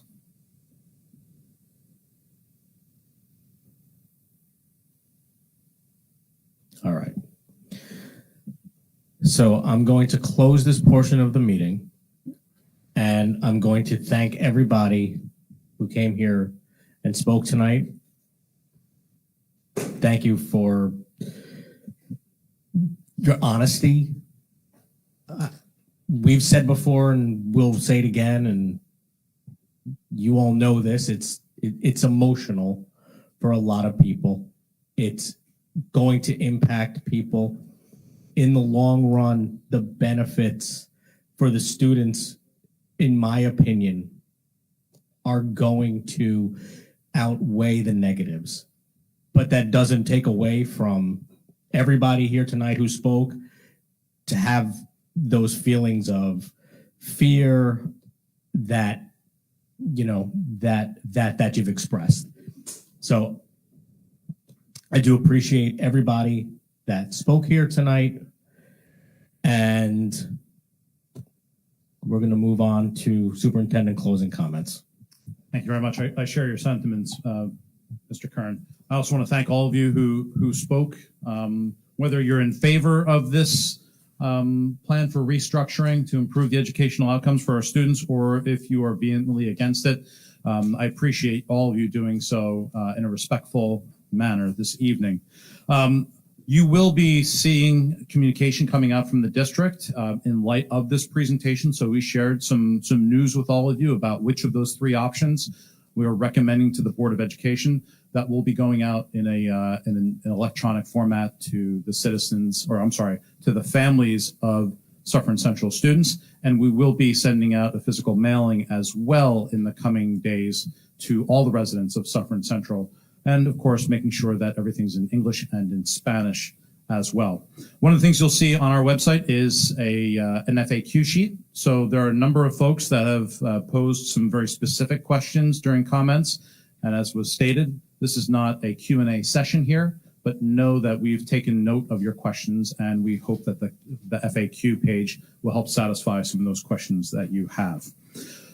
Shifting gears a little bit, I'd like to share some really nice news, and the person is here in attendance this evening. I want to congratulate Suffern Middle School Assistant Principal Sybil Jeffs on her tenure appointment that was approved this evening, so well done. Congratulations.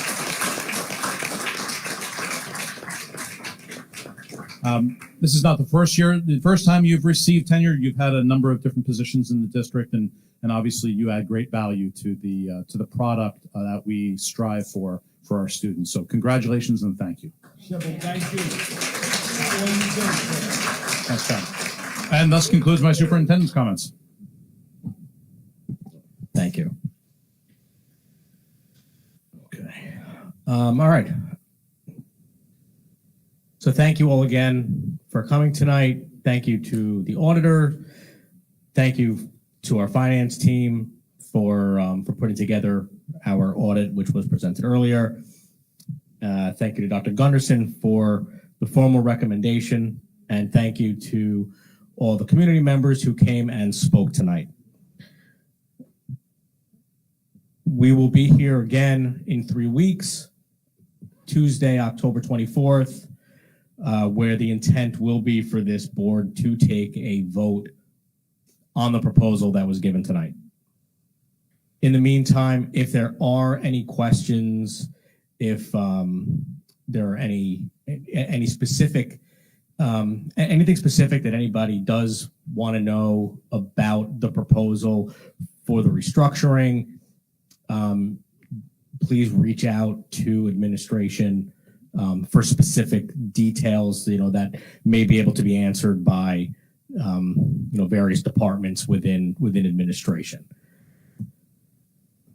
So with that, I'll ask for a motion to adjourn. Ms. Dickman, second. Mrs. Hodge. All those in favor signify by saying aye.